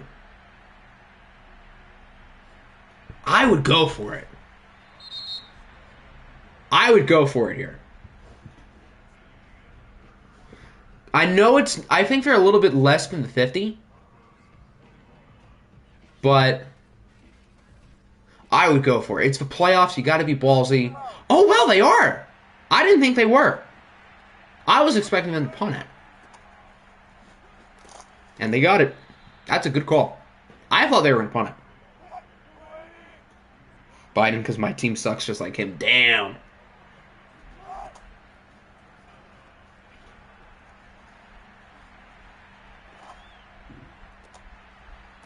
For whatever reason, that looked like an interception animation. I was like, was that picked off? But no, Broncos have the ball. Create a receiver named Josh Allen and have him on the Chiefs. Why don't we just name everybody on the Chiefs Josh Allen? Ooh, pass interference on Dylan Moses. Why is Dylan Moses playing in the fourth quarter of a playoff game? Huh. Well, okay then.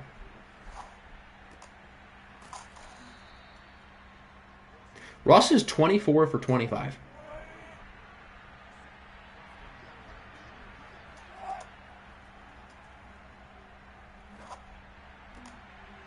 $24 for 26. That was a good throw, but a nice play by the defensive back.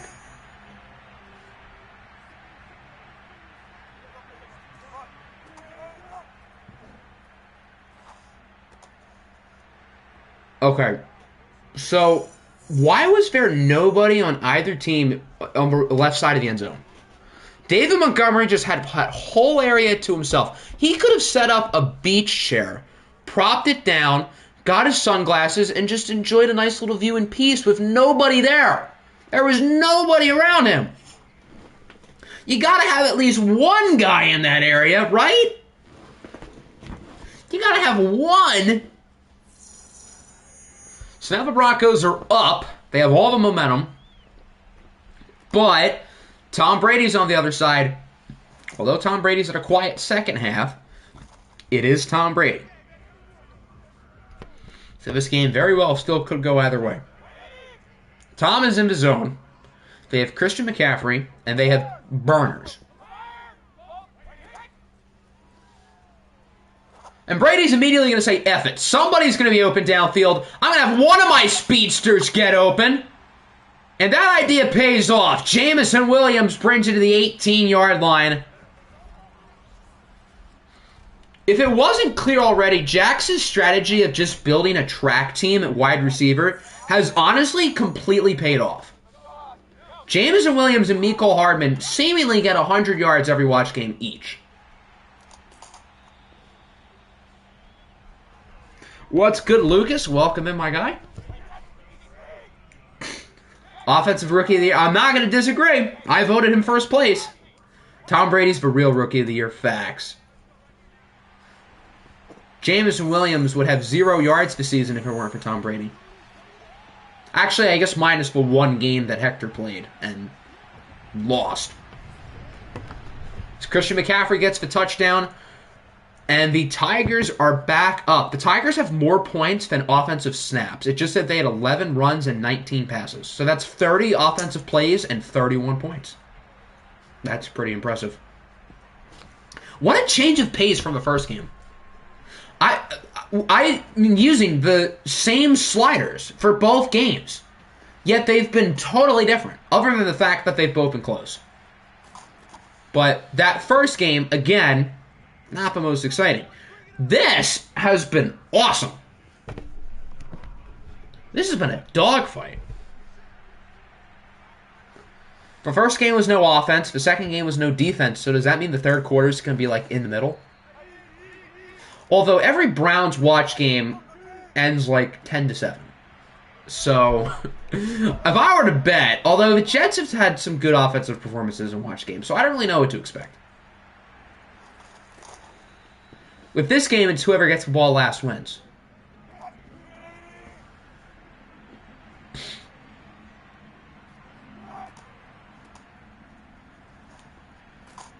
Hate to break it to you guys, but the third game is going to be boring as hell. I mean, the Browns' offense has been bad in watch games, so I wouldn't be totally surprised. But the last time the Browns played the Jets was really good. Although most of it was in the sim, when we watched the end of that game, it was still really exciting. So, the Jets have proven to be a fun team. The Browns have the weapons to be a fun team. They just don't really know how to, show it on a consistent basis. So, I think it's going to be interesting, but we'll see. Man, the Tigers really just do not like to cover people. They really do not like to cover people. N'Keal Harry. You know it's bad when N'Keal Harry gets wide open. You know it's bad when he's the one who's separating away from the defensive back. I don't know if it's Matt Corral being really safe with the ball or the offensive coordinator being terrible at his job. I don't know. Matt Corral just plays weird in watch games, I feel like. Like, he doesn't make mistakes. But he also doesn't make plays that win your team the game. He's kind of like a worse version of, like, Kirk Cousins. Like, he's a good player. He avoids making mistakes, but he's not going to win you the game. What's the upload tonight? The upload tonight is Orioles. It'll be up pretty much right after the stream because the video itself is uploaded. The thumbnail and everything is done. So, pretty much right after the stream, it'll be up. Nick Bosa's carrying this entire football, bruh. I assume you mean football team. Wait, why are they kicking a 60-yard field goal? What are they doing? I would rather punt it, because the Tigers have not ran the ball very well today. What an... okay, I mean, the Browns kicked a 62-yard field goal last week for no reason, and it got them into the playoffs. But you got to trust your run defense. Christian McCaffrey has 13 yards on 12 carries. I know it's time to chew clock, but the Tigers' pass game has been so much better. So I don't even think that's a bad call. Tom Brady has 400 yards on 16 completions. That's incredible. That's over 20 yards of completion. That's unreal. I don't know if he got it. He was close. What do you do here? 4th and 1 at the 41. I think I would go for it. I don't think they will. Watch them kick a field goal. Are they actually going to kick a field goal? Are you kidding me? If they kick a field goal, they deserve to lose the game. I don't care if he makes the kick. This is an awful, awful play call. Oh my gosh, they actually did it. That was a good kick, though. I'm not going to lie. Oh, he missed it! Joey Sly missed the kick. Why would you make that call? It's still a one-score game if he makes the kick. Why not try to... You have a better chance of getting 1 yard than making a 57-yard kick with Joey Sly. Or if you don't think you're going to get the 1 yard, punt it. Because in that way, Denver's backed up at like the 10-yard line.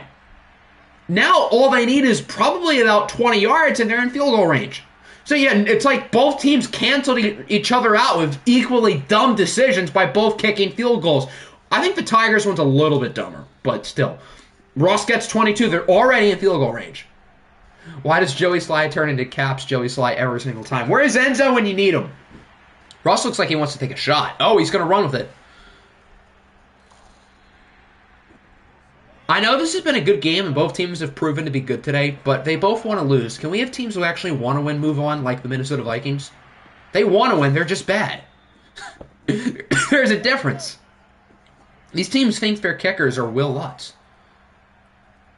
Down to 40 seconds. Everybody still has all 3 timeouts. The Broncos score. It's David Montgomery who puts them ahead 34-31. What an unbelievable game so far. And we still... Anybody's going to make this comeback. Tom Brady and two of the fastest receivers in the league. The Tigers are good at getting quick drives with points. They have 40 seconds on all three timeouts. That's enough time. They already completed one Hail Mary today. Even if it wasn't a touchdown, they completed it. The Broncos scored too quick. I kind of have the feeling they scored too quick. I agree. Joey Sly and Billy Turner both costing the Tigers big games. Nick with the jinx. Nice. On this first play, take a shot for Jamison Williams or Mecole Hardman. Whoever is more open, I would send both of them down the field on like a 4 verts. He listened to me. I told you guys. I told you. Did I not just pull off a Tony Romo? I just called it. Jamison Williams puts the Tigers ahead with 30 seconds left. Did I not just call it 5 seconds ago? I don't want to pat myself on the back too much because I feel like that's taken away from the play, but I'm just saying I told you so. Now the question is that too much time for Russell Wilson?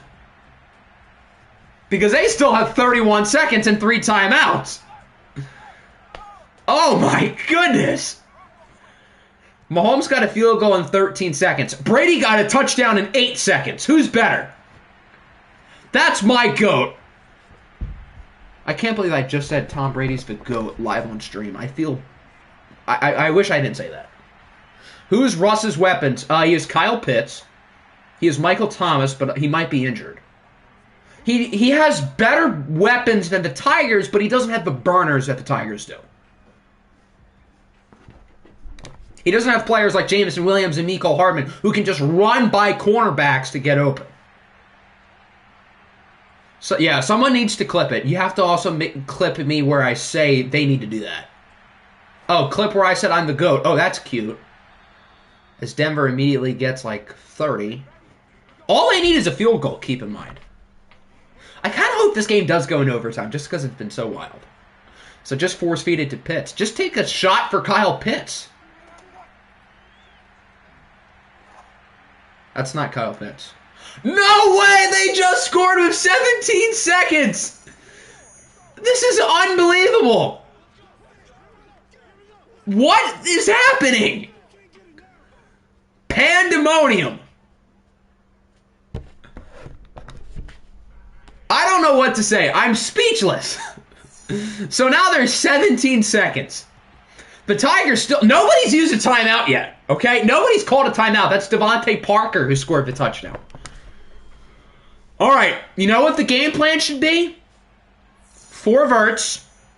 On one side, you got Jamison Williams. On the other side, you got Mecole Hardman. Take a shot. I think if Brady completes an 80-yard touchdown, I think he would break the passing yards record.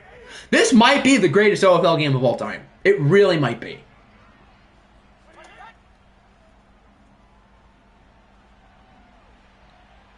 Brady on first down is just going to throw it short. That's a bad play. They need a 69-yard touchdown. They need 69 yards on this play in 4 seconds. For all the marbles. Brady takes a shot. Does it have the carry? Not quite. Oh, he caught it at the 9! No way! They almost got it! Oh my gosh! I am speechless.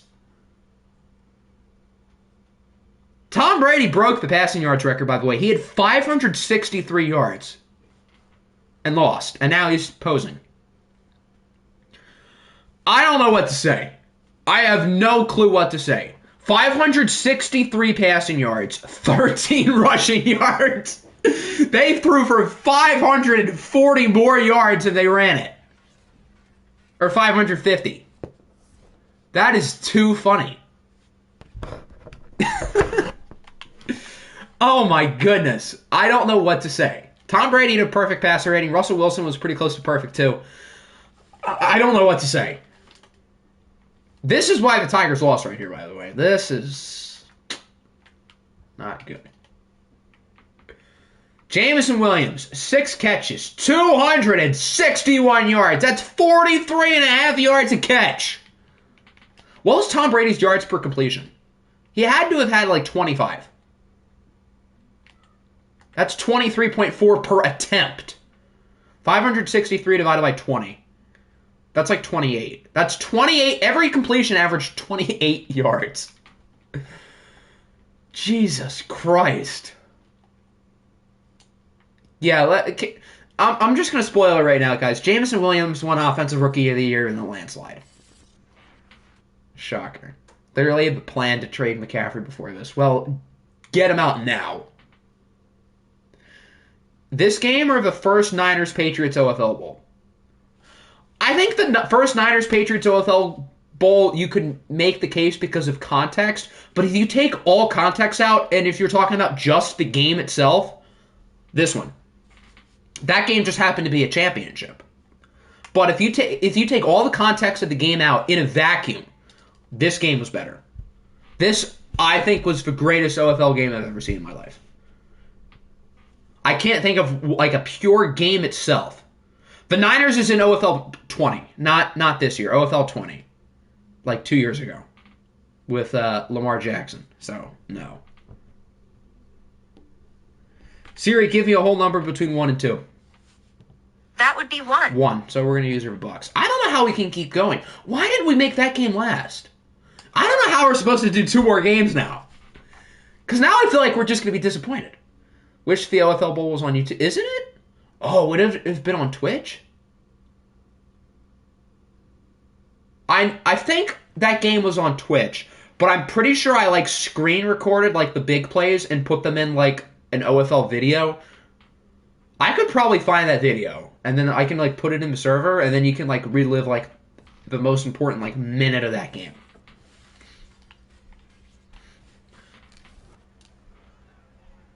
All right, so our final simcast of the day, we have Mac Jones and the Giants facing off against Derek Carr and the Bucks.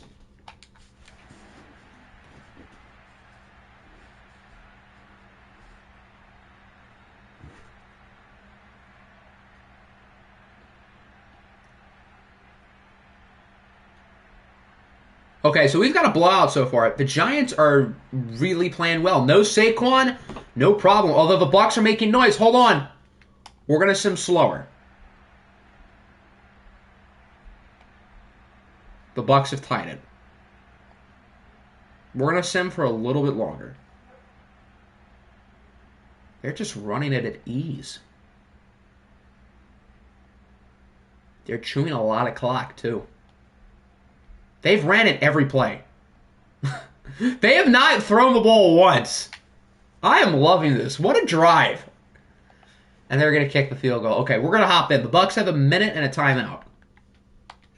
Who won for both games? So the Lions-Cardinals game was won by the Cardinals. I don't know if you saw the first Simcast game. That was the Shamrocks over New England. We had the Falcons over the Saints, and then the Broncos beat the Tigers in what was probably the greatest game in OFL history. Did I have? I don't think I had Debo.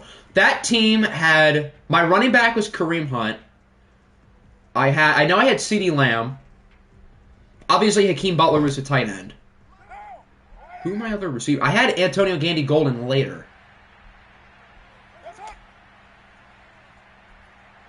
But who was our other receivers? I know we had CeeDee Lamb. Oh boy. All the Bucs need is a field goal. Riley Ridley was the one who made the 4th down catch, and then Hakeem Butler scored the game-winning touchdown. So Riley Ridley is the one who saved the game, and Hakeem Butler was the one who caught the game winner. What was that coverage? They're taking cover 0 a little bit too literally here. Literally, cover nobody. Yeah, the Riley Ridley play was the big one, and then Hakeem Butler scored on the next play to win us the game. So the Bucs have just scored with 27 seconds.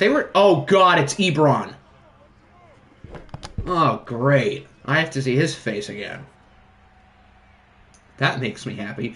So the Giants are up 20-3. And now they're in danger of losing. I don't have anything against the Bucks. I think they're a fun team, but the words Eric Ebron scored the game-winning touchdown gives me a sting. So, you know, I wouldn't hate if the Giants won here, so then we can kind of block out the Ebron play. Because that would mean we get to block out Eric Ebron, because I really don't want to remember that name right now. I've been having a good time. Yeah, Mike Evans was the one who made a big play for New England. That Patriots team was loaded, as was every Alpo team. But yeah, that team had Mike Evans. And Mike Evans caught like some big fourth down touchdown or something late in the game. I guess to tie it and take it in overtime. I'm pretty sure they started with the ball, though. What a hit. Giants are going to call timeout. Why are we getting the most ridiculous endings? How do we go from a Lions and Cardinals snooze fest to this? 2 games in a row.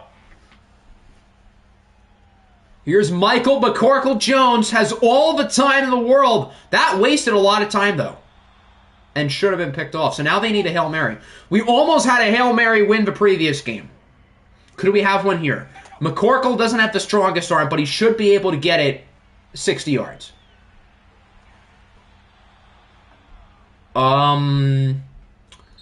Did Mac Jones just throw it away? Are you kidding me? Did Mac Jones just throw away the Hail Mary? Oh, I don't want to get intercepted. It's going to ruin my stats. Let me throw it away. Unless he's just that bad of a passer. Wait, what the hell? I've never seen the final stat thing show 2 players. That's actually kind of cool. I've never seen it like that. That looked like some Sunday night graphic. Huh. So, Derek Carr was good. Mac Jones not so much, but at least he didn't throw an interception on the final Hail Mary, guys. That's all that mattered. Did he throw it away? Yeah, but he didn't get picked off, so it's all good. Is his team out of the playoffs? Yeah. But he didn't throw an interception. He didn't ruin his stats. Mac Jones has still never thrown an interception in the playoffs. He threw it right to a defender that should have been picked off. So he was basically asking for it on the previous play. Wow, we have had quite a few wild endings. We've had 2 Hail Marys at the end of the game. One was caught, and the other one was thrown away. So I don't know what to say. Siri, give me a whole number between 1 and 2. It's 2. 2. That would be Cleveland. So Nick gets to pick his jerseys. All right, the final game of the day. We'll be able to live up to the past couple. Probably not. I'm really not trying to go into this game with any expectations because we've witnessed some unbelievable games. But I think this game could be fun. Didn't you say you wanted all orange in your DM? Would that be like Color Rush? Where are the orange pants? There we go. Would it be their alternate jersey? Not the Color Rush jersey. Color Rush one is brown. Oh, brown on orange. Oh, okay. That makes it easy then. All right, there we go. The final game of the day. We saved this one for last for a reason. Okay? We could have had the Tigers and Broncos last, but I chose this one for a reason. This game got the most votes, and it probably has the most fun storyline. The Jets started the year off 0-4. They looked out of it, and they traded for a random 6th-round quarterback from the Browns by the name of Elijah Chisholm. And here we are. Jets have gone 9-4 since to get a wild card spot and face off against the AFC North champion Cleveland Browns, who have won the division literally by the skin of their teeth. When is the next stream? I am not sure. What I was thinking I want to try and do, and I'm not sure if this is what the schedule is going to look like, so don't, count on it. But what my goal would be the divisional round Tuesday, the conference championships Friday, and the OFL Bowl, Sunday or something next week. I don't know if that's what I'm going to be able to end up doing. The divisional round stream, we're watching 4 games, so it might be kind of long. But that's what I would like to do. Just so we can have the season done by next weekend, we can get into the offseason. FG has been able to finally put up his draft class from last year. So if I'm able to download it, we'll use that probably. If not, then I'm going to cry. Because that would mean I'm not able to download any draft classes. And I don't have any 2023 draft classes saved. So that wouldn't be good.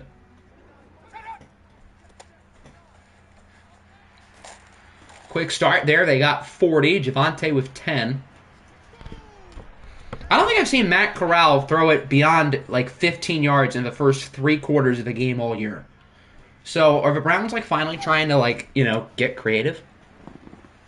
Javonte breaks a tackle. Javonte stiff arms a defender to the 25. Quick save at 20. Yeah, but the problem is I don't know if the game's going to let me. That's the thing that I've had trouble with.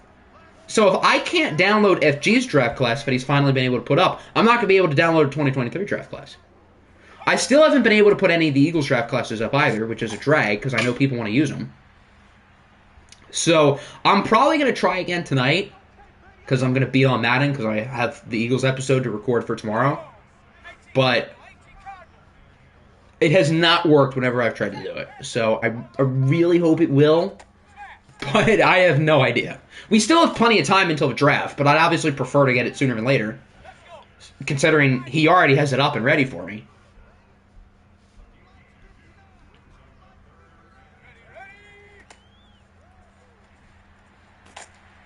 Nice little first down there for Javonte. He's had a good start today.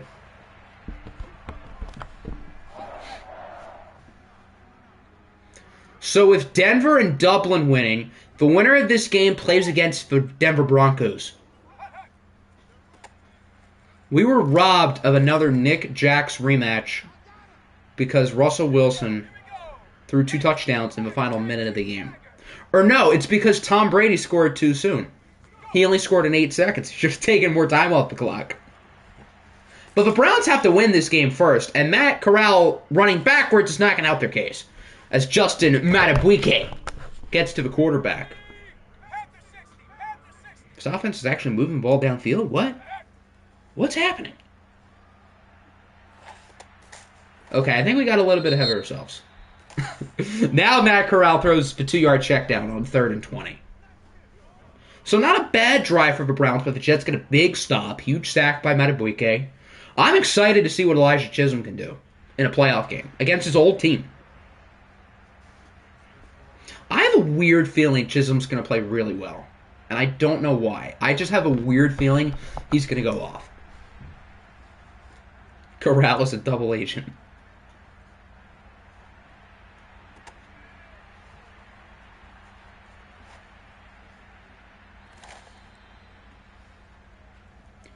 All right, so here comes Elijah Chisholm, drafted by the Browns in the 6th round, traded to the Jets in Week 5, and New York has not looked back. They've been one of the best teams in the AFC since then, going 9-4,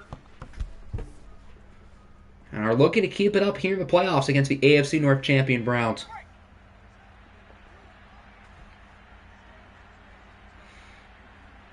I know Chisholm's going to go off because he can't let me have nice things. Well, there's a start. Chisholm is sacked by one of the best defensive players in the OFL this season, Nick Bosa. I believe Bosa was on the ballot for Defensive Player of the Year. I don't think I voted for him, but I put him on the ballot for a reason. He's a top 6 defender in the league this year.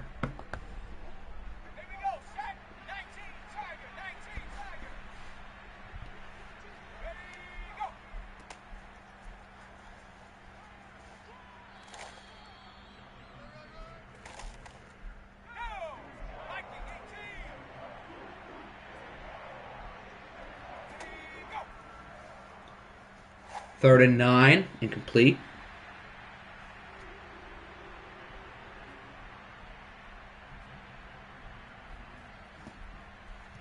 So the Jets are going to be forced to punt it. A good start there for the Cleveland defense.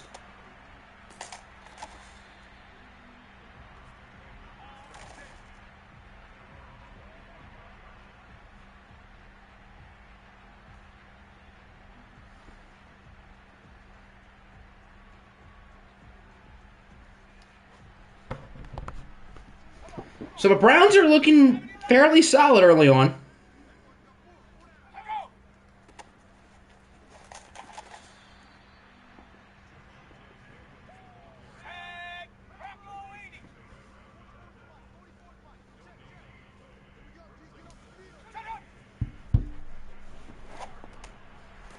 There's Corral's go-to, the check down. Just give the ball to Javonte. That wouldn't be a bad idea. Because Javonte is pretty good. 3rd and 5. Corral on the run. Throws it away. That looks like a good throw. But I could sort of tell the ball seemed to be going a little bit too far for it to stay in bounds. So, a pretty good start for both defenses. The Browns had a nice first drive but couldn't score. And then after that, we had a couple 3-and-outs.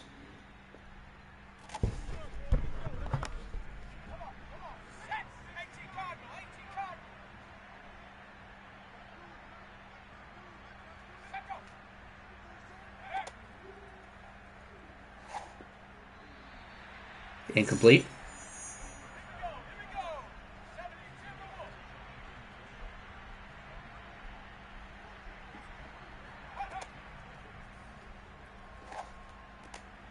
There's a good throw.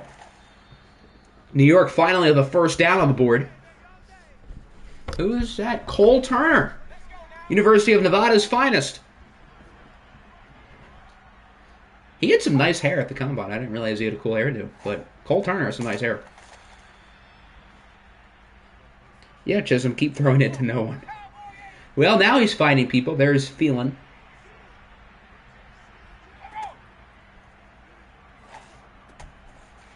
And then wide open on the wheel route is Jonathan Taylor.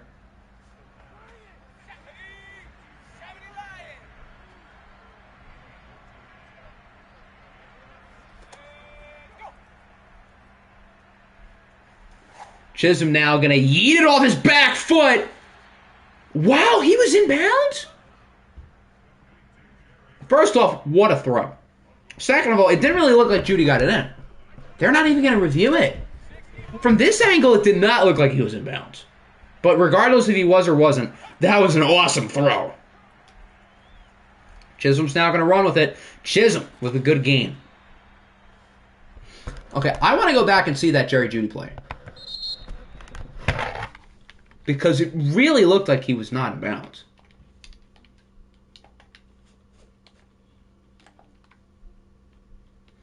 First of all, I want to see this throw in slow motion. What a beauty! Now let's use your Jeudy. Okay, there we go. Let's get a better angle.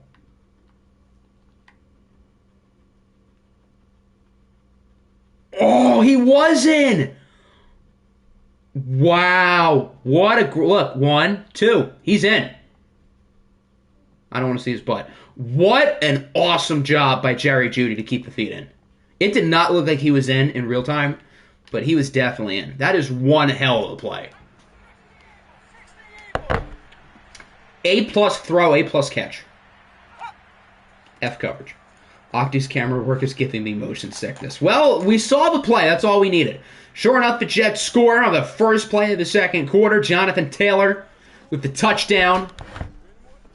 And the Jets are now up 7-3. Good drive by New York to put themselves on the board. Who is the safety covering Jeudy? Who's your strong safety? Don't you guys have a Monty Hooker? I guess either him or Antoine Winfield, probably. Should have been starting Verone McKinley all along. And his superstar X Factor.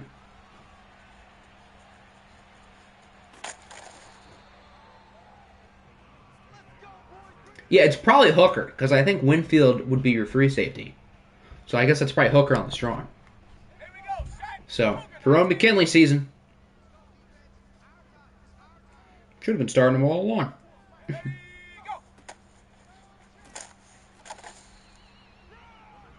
So now the Browns have it back again for Javonte Williams.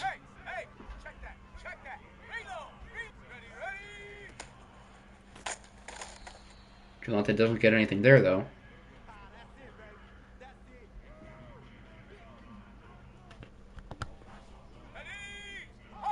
One of those safeties, probably Hooker, is out for McKinley because he has X. Yeah, I wouldn't ditch Winfield. So, yeah, you'd be wise to have your starters next year is Winfield and Verone McKinley. Corral throws it to the ground. The ground, unfortunately, was unable to hold on to it, so that will force a punt. Nearly a water punt, but not quite. So the Jets started this game off pretty poorly, but the past like 2 or 3 minutes, they are looking really solid.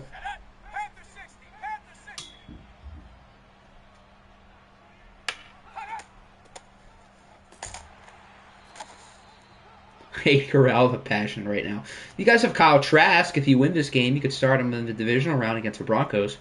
Russell Wilson's going to go from going against playing Tom Brady to playing against either Elijah Chisholm or Kyle Trask.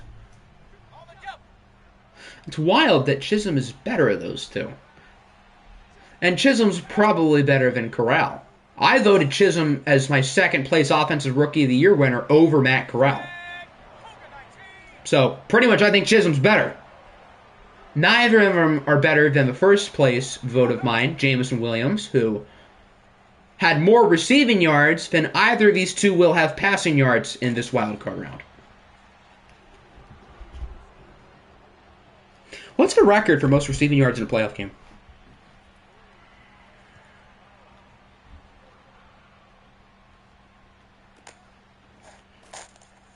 Eric Moulds has the most receiving yards in a playoff game with 240 yards in the 1998 wildcard game against the Dolphins. So, Jameson Williams, in his first playoff game, recorded more yards receiving than any player ever in a playoff game. And Tom Brady broke the all-around passing yards record for anybody in any game.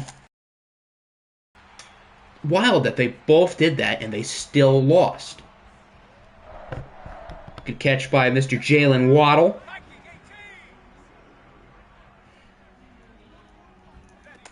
Yeah, slide when you're not even close to a first down. Well, if he's not close, then might as well slide. Otherwise, you get hit. If he's close, then yeah, go for it.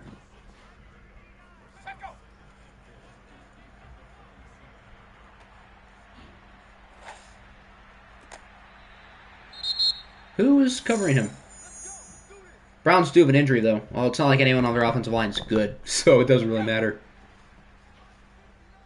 So the Tigers had the most passing yards and receiving yards, and both lost. Yep. Jameson Williams had 260-some yards. Tom Brady threw for 560-some yards. And they still lost because Christian McCaffrey averaged 1 yard per carry. And their defense allowed 14 points in the final 40 seconds of the game. Who would be better at strong safety, McKinley or Winfield? Well, both of them, I would say, are more of 3 safeties. In Madden, though, it doesn't really matter. Well, at least their rating doesn't get affected. So, it doesn't really matter that much. Both of them are more of cover guys, but I feel like Winfield's also like well-rounded enough to where he could play strong safety in real life. So if it was real, I would... Or maybe you would just keep Winfield at 3, because he's just already good there. 4th and 17, the Browns send the field goal unit out. It's a 51-yard attempt for Big Nuts Will Lutz, who made the 62-yarder to send them to the playoffs, and he drills it. So Big Nuts Lutz is 2 for 2, and the Browns bring it within 1.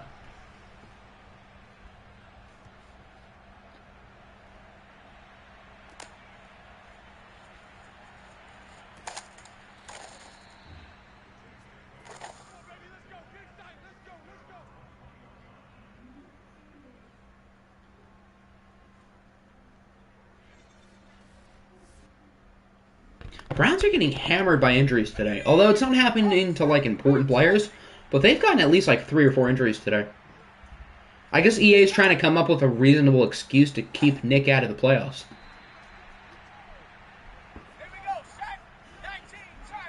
Only thing this offense is good at is giving the other team a chance. Well, the Jets are only up by 1. The Jets offense hasn't had a consistent start, but they've had a few really nice plays. So far I would say neither team really has any control. I mean, the momentum bar really describes how the game is going. Neither side really has any momentum. Which is why the second half I think will be especially interesting. Oh God, what a bad drop. Jonathan Taylor should have had a first down on that play. But he was so focused on outrunning the defender that he couldn't hold on to the ball.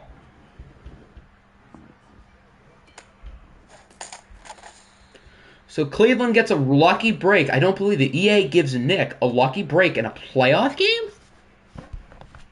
Never thought I'd see the day. At least your quarterback can throw to his wide receiver. Corral is more accurate, but Corral only likes to throw 5 yards downfield. At least Chisholm takes shots, even if he's not as accurate. So it's pretty much pick your poison. In Madden, I'd rather give the guy who's aggressive, even if he's going to complete 55% of his passes. And, of course, has 99 route running. Because why not? 3rd and 8. Hey, there's a shot from Corral downfield. It's tipped by like 4 players and incomplete.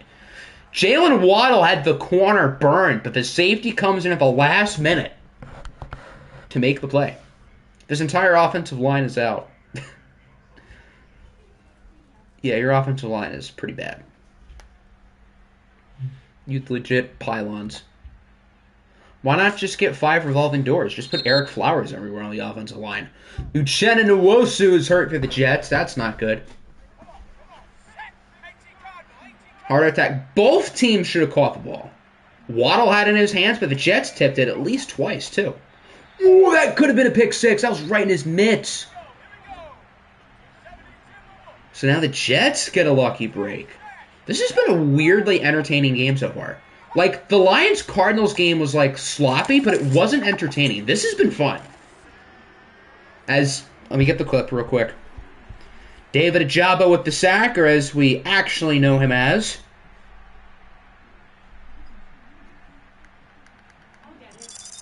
Hold on, let me find it.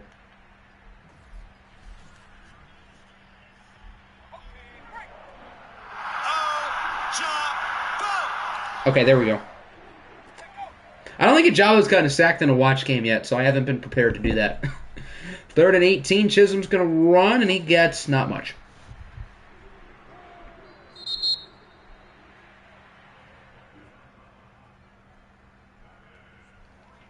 So that brings us to the 2-minute warning, 7-6. Wait, why did the Browns call a time? What? Why did they call a timeout? The Browns called a timeout at the 2-minute mark. Okay, you do you. The 2-minute mark is literally a free timeout. It's not like it was an injury timeout. They manually said, you know what, we're going to call a timeout here with exactly 2 minutes. When there's a timeout for everybody at 2 minutes. I don't know if the Browns are going to need it, but if they do, that's some of the worst clock management I've ever seen.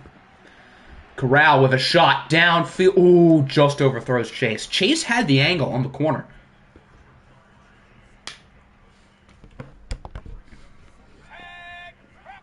Yeah, Chase positioned himself perfectly to make that catch. So that was not at the fault of the receiver. Corral under pressure, sacked for a loss of 13. Justin Matabuike with his second. This team either refuses to use a timeout or uses it at the worst time. Yeah, that literally was the worst time. The 2-minute warning is designed to stop the clock. I don't think that I've ever seen anyone use a timeout at the 2-minute warning. That's just too funny. Oh, I thought that was 3rd down. Okay, well, I guess they get another play, and they get like 2. So it didn't end up really mattering. Other than flushing another timeout away from the Jets. Who starts with the ball? Cleveland had that like 40-yard play to start the game, so I guess the Jets do. So if New York scores a touchdown on this drive, which might be hard if it stops at the 1. Oh, I thought that rolled into the end zone. That ball definitely went in the end zone. Right there. That ball should be a touchback. Let's get a closer look. That should be a touchback. I don't want to take a snapshot. I don't care. Okay, I get it. Thank you. All right. That literally bounced into the end zone. Yeah, I mean, it was on the line, but yeah, I guess not. I guess he placed that so perfectly. Well, that calls for what a punt. They are at literally the 1-inch yard line. Okay, maybe not the 1-inch yard line, but like they're practically. A safety would put the Browns on top, but I don't think they're going to get a safety after the Jets get 8. Yeah, I guess if anybody's going to place it that perfectly, it's going to be Johnny Hekker.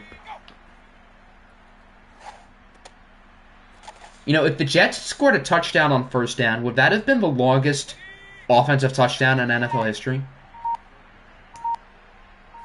5 seconds left. The Jets look like they're going to run one more play.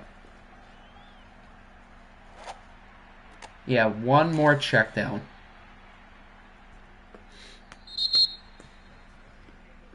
Just watching Garrett and Nick talking smack to each other while being booty. It's a mid fight. Because we're both mid. Although, I still feel like this has been an oddly entertaining game. I don't know why. I don't know what's different about this game and the Lions-Cardinals game, but this one's just been, like, kind of fun.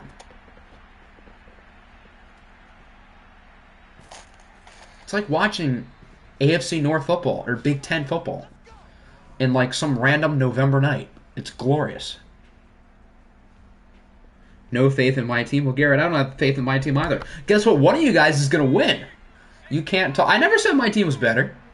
I know my team is bad. Both of these teams would beat us. The Jets did beat us earlier in the year. Jets traded a 5th for a 6th rounder. You got a 1st rounder. What, in quarterbacks? I put Chisholm over Malik Willis on the Rookie of the Year thing for a reason. I think Chisholm was better. Oh boy, Brendan Ayuk is hurt. That's not good. Do they have him going to the locker room, though? Uh-oh.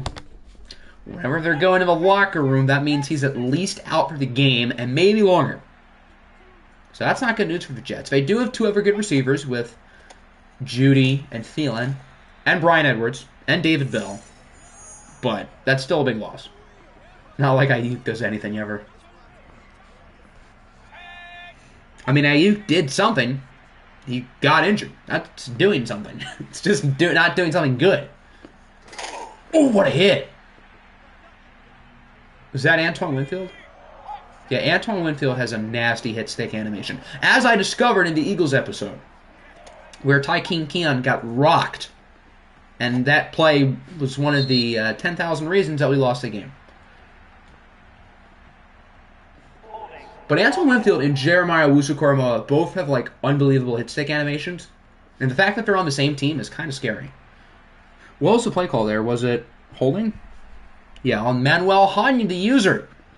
And Cleveland declines and will punt. Try to make Ayuk good on the 49ers, but man, Jordan Love hurts my soul.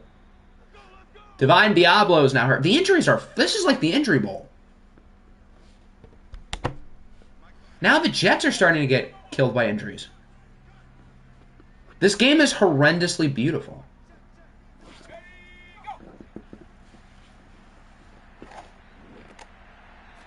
Somebody has to win this game, by the way.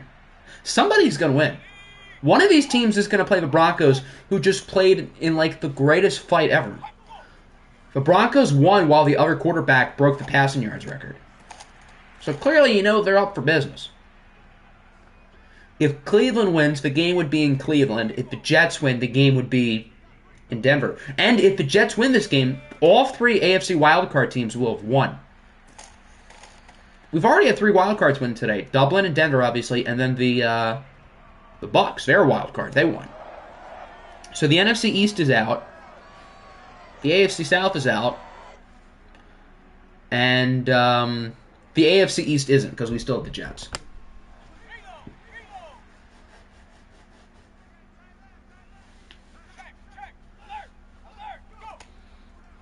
You say go Jets because then the Ravens have a worse pick. Oh boy, Elijah Moore wide open downfield. He gets the touchdown. That's an awfully bold strategy, leaving Elijah Moore completely wide open.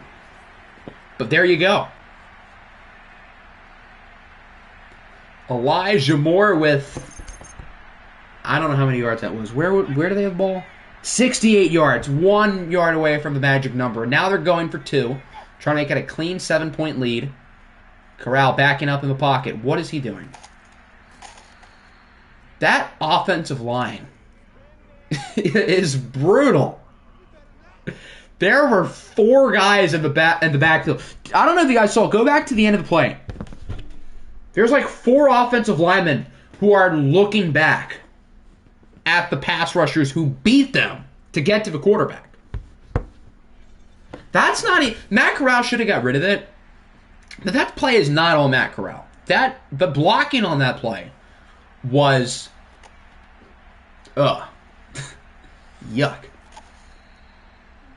Nick is behind. I can't wait to see his reaction. There you go.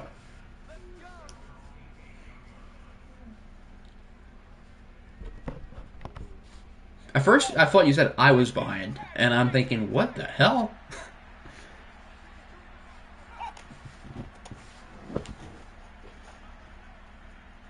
Jonathan Taylor stumbling to the 36.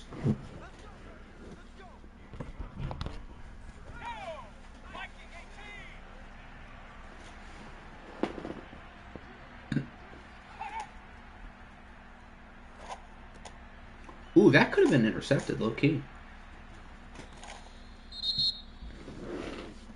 Javon Kinlaw is hurt. There's another one. I swear, there's been like 10 injuries today.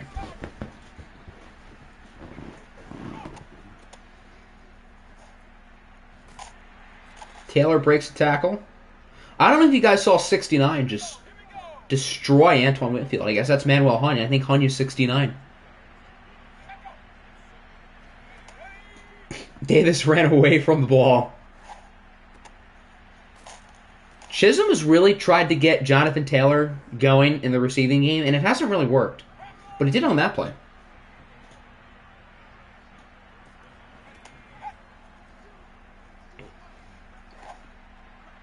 Did he just fling that? He just flung that ball, and it was overthrown. Yeah, I don't know how someone flings a football. Unless they have gigantic hands. So I don't think we're going to see Kenny Pickett fling the football like that. Chisholm gets nothing. Jeremiah Owusu-Koramoah eyeing the quarterback up the whole time.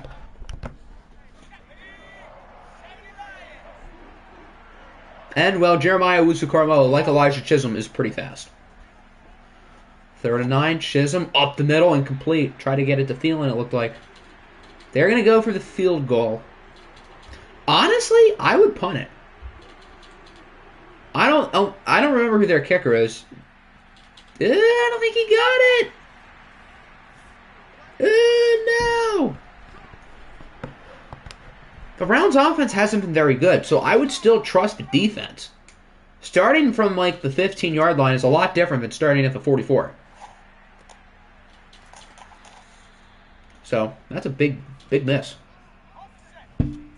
Now Cleveland is the lead and the ball. What way will Nick find a way to blow it this time? That was Daniel Carlson? He's one of the higher rated kickers in the game. As Corral off his back foot chucks it up, tipped, incomplete. Should have been picked. The first corner tipped it, and the second guy right behind him should have caught it in the end zone.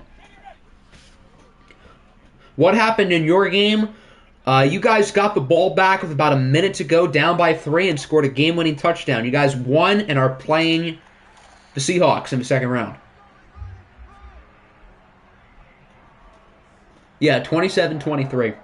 Because Mac Jones threw it away on a Hail Mary at the end. I don't know what's funnier, the final minute of the Broncos-Tigers game or Mac Jones throwing it away on a Hail Mary. Oh boy, can't wait to kick a field goal here. Field goal would make it a strong 8-point lead, though. At this point of the drive, a field goal really wouldn't be that bad. Oh, you meant a field goal there from like the 40-something yard line. Oh. Then, yeah, that would be a bad call. Even if it's Big Nuts Lutz.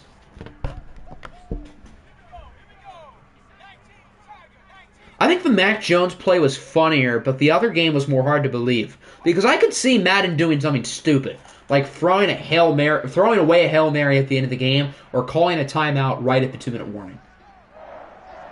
It's like the Browns waited for the clock to hit 2 minutes, too, until they did it.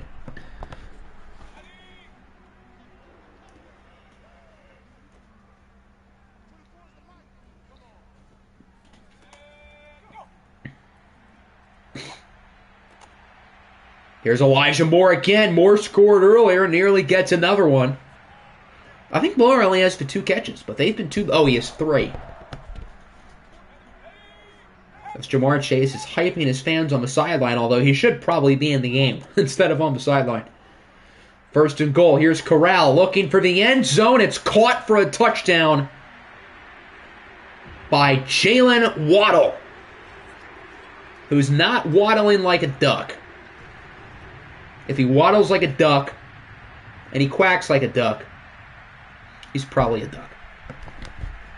Octi's life lessons. What is good, Giddy? Welcome back.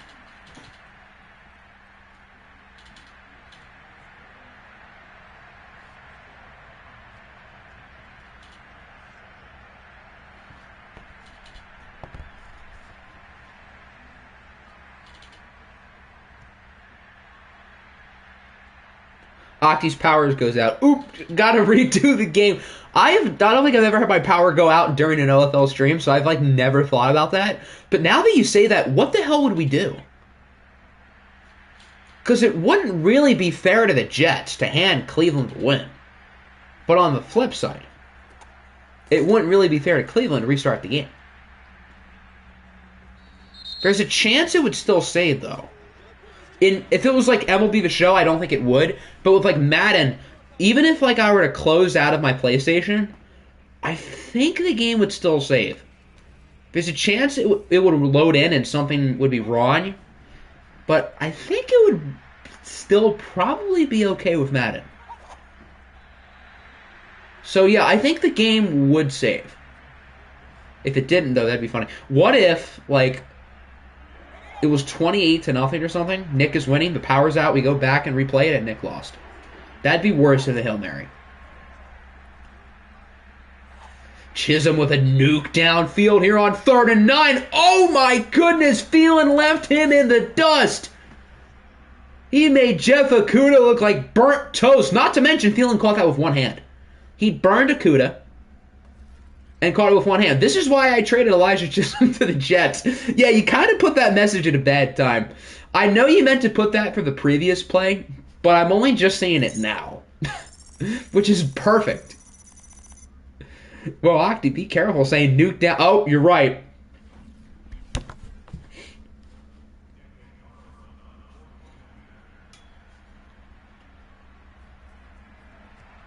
Okuduki. I'm not going to lie, that's actually kind of funny. As much as I defend Okudah, that's honestly kind of a funny nickname. Okudah's my guy, so I wouldn't call him that. But that is kind of funny. Why is Okudah on Phelan anyway? I don't know, because Phelan is the number 1 receiver. Madden just puts the number 2 corner on the number 1 receiver sometimes. It's weird. In the Eagles franchise, I have to, switch it so our best corner is on the number 1 receiver. So I make Nehemiah Richardson CB2 even though he covers the number 1 receiver. Okudah looking like Eli Apple. There you go. Is it bad I've been thinking about OFL 23? Probably, because we still have 4 more years to go. Although everybody was thinking of OFL 22 ahead of the game last year, but keep in mind we also started on time last year, and it didn't take me a month to redo the fantasy draft last year. Because Madden wasn't as broken. Although Madden was still pretty broken.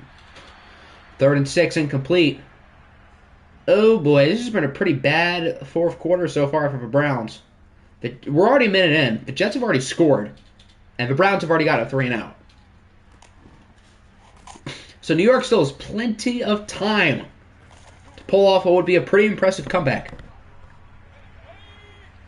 It's never too early. Oh, guys, I'm thinking about who I want first in OFL 26.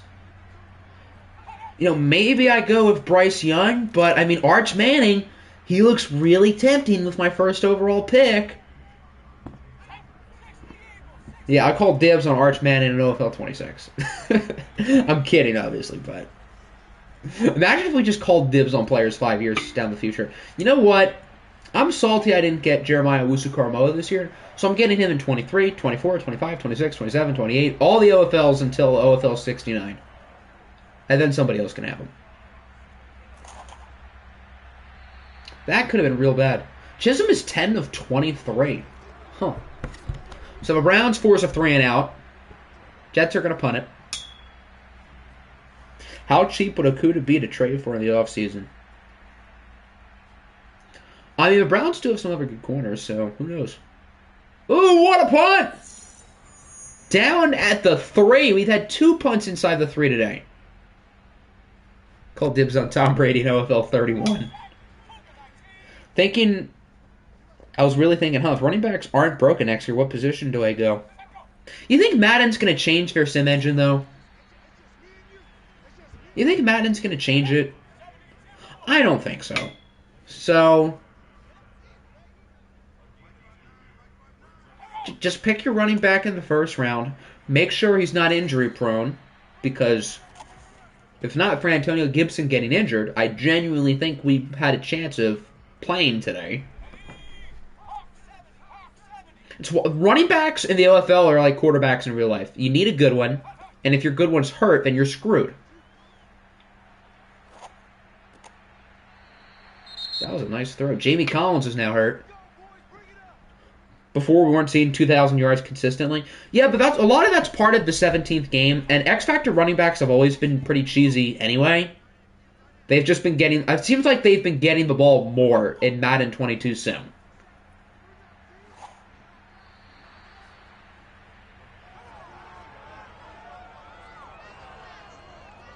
Running back, edge, corner. Having an elite edge rusher is another one. Like, if you have a really good one, that's a big deal. Corner, not as much as those two, but yeah. Yeah, I would agree. 2nd and 10, Corral with a shot downfield. Good coverage. That was great coverage. They didn't have an X-Factor thing, so that was probably Denzel Ward. That was great defense.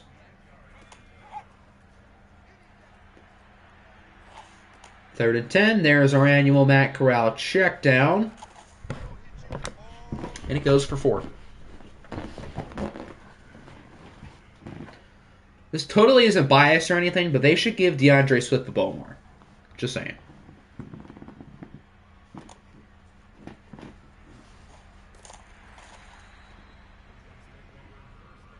First 2 picks were Chubb and Burns only had 6 sacks. Yeah, I don't know why Brian Burns wasn't that good this year for you. Some edge rushers are a little bit inconsistent for whatever reason. Like, it seems like some of the guys who are, like, speed rushers, like your Brian Burnses and your Josh Allens, like, they can be really good, but they're not consistent. Like, Nick Bosa gets at least 12 sacks every year in Sim. I use Nick Bosa as an example because he just got the sack. But it seems like some of, like, the speed rushers aren't as consistent in Madden Sim. I don't know why. Like your Bosas, your Myles Garretts, even your TJ Watts. Those guys are consistent. Like, you want to turn your Josh Allens and your Brian Burnses into TJ Watts to where they consistently get 12, 13, 14 sacks every year in Madden Sim. 3rd and 14, Chisholm goes downfield, tipped, incomplete. Thanks, Corral, for really turning into Jared Goff. Jared Goff started in a Super Bowl, guys. Just pointing that out there. I'm not saying he's the guy or anything, but the man started in a Super Bowl. Did he play good in that game? No, not at all. He was god-awful. But the man played in a Super Bowl.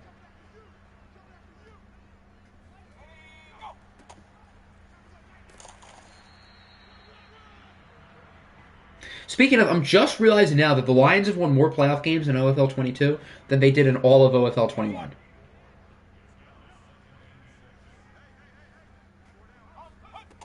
Met this year, Jared Goff. The Jared Goff the last 6 games of the year was genuinely good.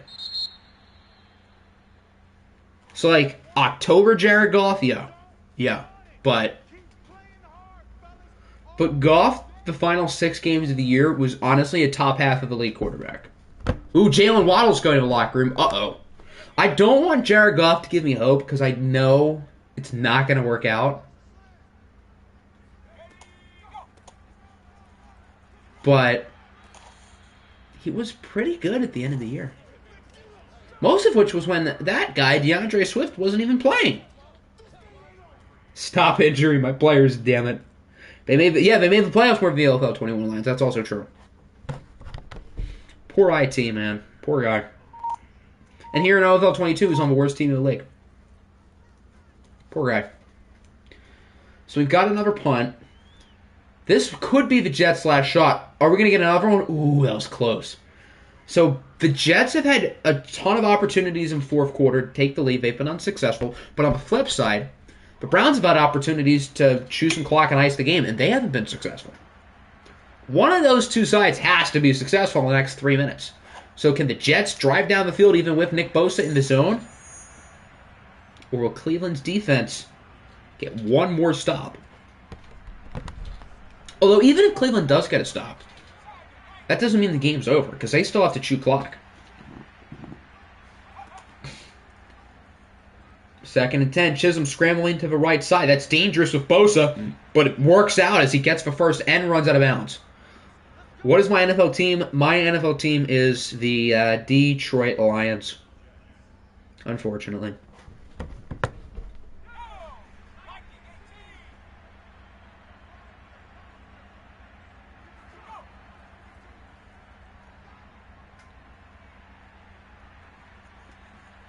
Ooh, Chisholm's going to run with it again. He's got another first down, slide to the 50, or I guess the 49.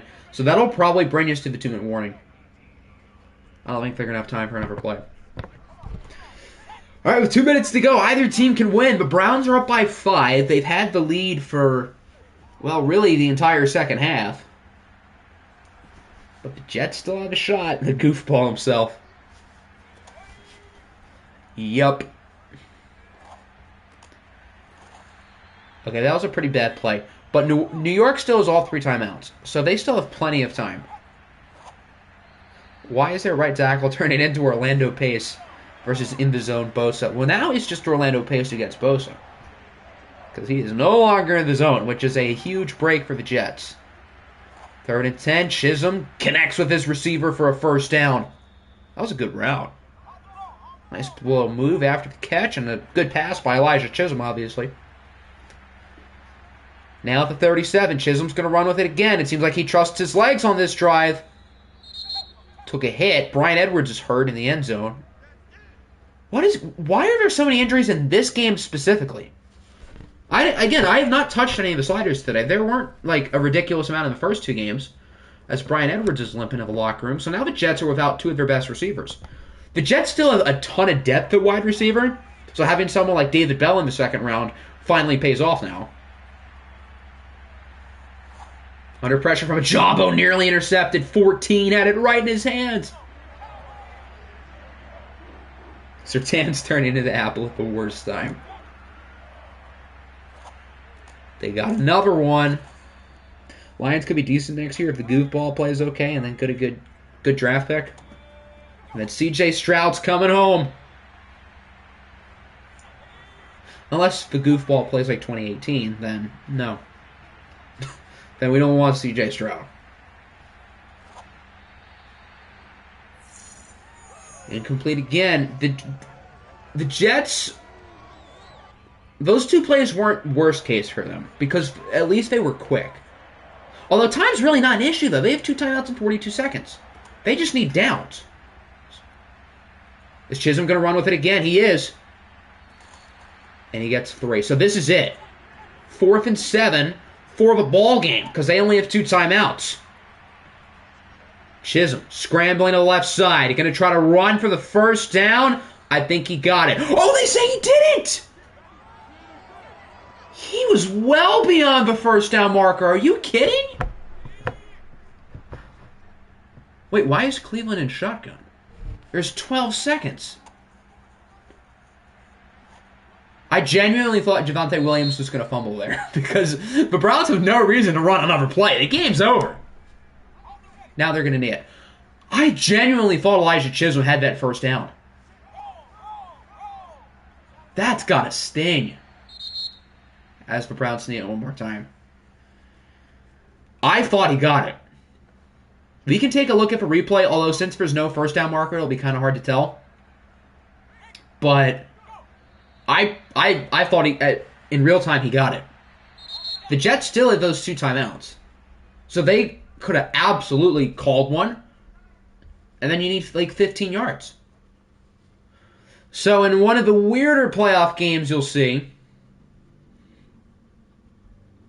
the Cleveland Browns do defeat the Jets in the Elijah Chisholm Bowl 19-14.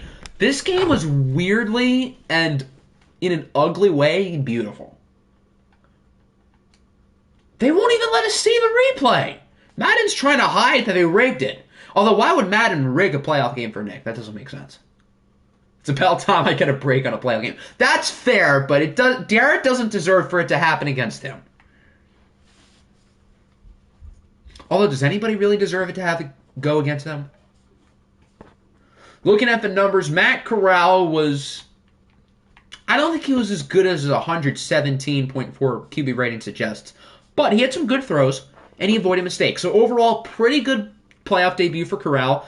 Elijah Chisholm, not very accurate, but he did have some splash throws, and he ran it quite well. 88 yards on 8 yards of carry. He ended up being the leading rusher. The Jets ran the ball really well. Apple, what did Apple do? Apple gets screwed over by EA more than just about anybody.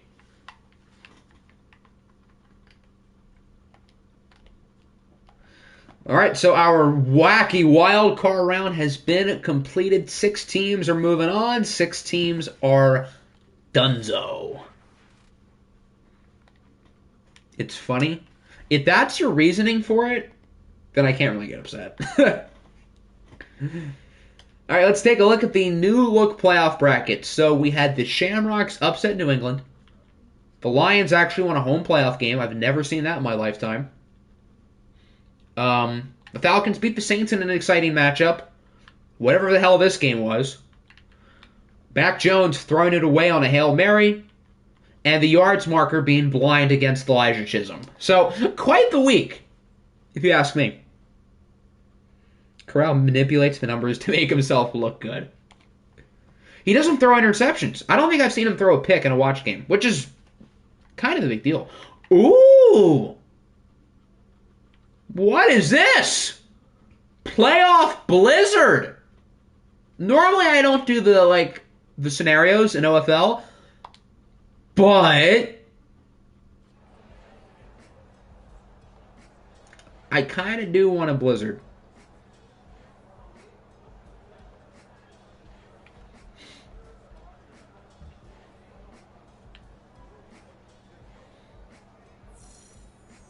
Players for both teams will have trouble accelerating, changing directions, and reaching their top speed.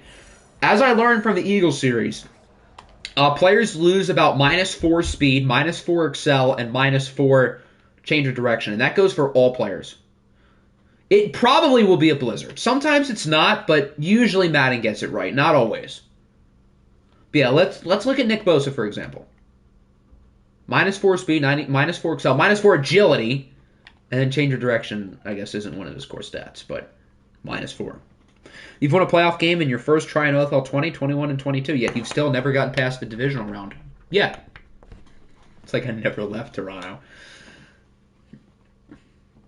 So the goal is Tuesday, and then probably Friday, and then Sunday. Yeah, that's my planned schedule. Again, if it doesn't happen, I wouldn't be surprised, but that's what I'm going to aim for. So you've got Shamrocks, Pioneers, Browns, Broncos, Seahawks, Bucks, Falcons, Lions. The only 2 relocation teams left are playing against each other. So one of those 8 teams will be our OFL Bowl champion.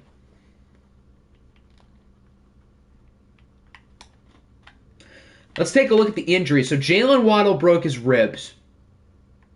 So he's done. He can't even come back for the OFL Bowl. So Jalen Waddle's season is over. David Bakhtiari, I think we already knew that. Nothing for Detroit. Nothing for Salt Lake City. Still Alexander Madison for Seattle, obviously. I definitely skipped multiple teams. I skipped the Shamrocks. Nothing. Who else did I miss? The Broncos. Josh Allen tore his labrum. Romeo Okwara broke his ribs. Both of those happened in the watch game today. And then who am I forgetting? The Bucks. Nyheim Hines pulled his groin. I think that's new. Waddle's season is done no matter what because we're not beating Denver. We'll see. We'll see. Yeah, but all the teams who are eliminated, their injuries don't matter. Unless your name is Carson Wentz and you won't be back until like week 8. But everybody else will be fine. All right, we'll take a look at the players of the week here. Tom Brady or Russell Wilson? It's got to be Tom. Yeah, along with Derek Carr, Harold Landry, and Nick Bosa. Landry and Brady, of course, lost. So that concludes our wild card stream, lasting almost pretty much 3 hours in real time. Actually, over 3 hours. Holy cow. Oh, no, under 3 hours. Really? It's 9:36. I thought I started at like 6:30. Oh, it's more like 6:50. Okay. So it's practically 3 hours. But nonetheless, I hope everybody enjoyed. Certainly no shortage of action. Again, the goal will be Tuesday. We're going to watch all 4 divisional round games in one stream. Then the conference finals, which we'll do the 2. And then, of course, the OFL Bowl, which hopefully will be next Sunday. And then we will get to the offseason.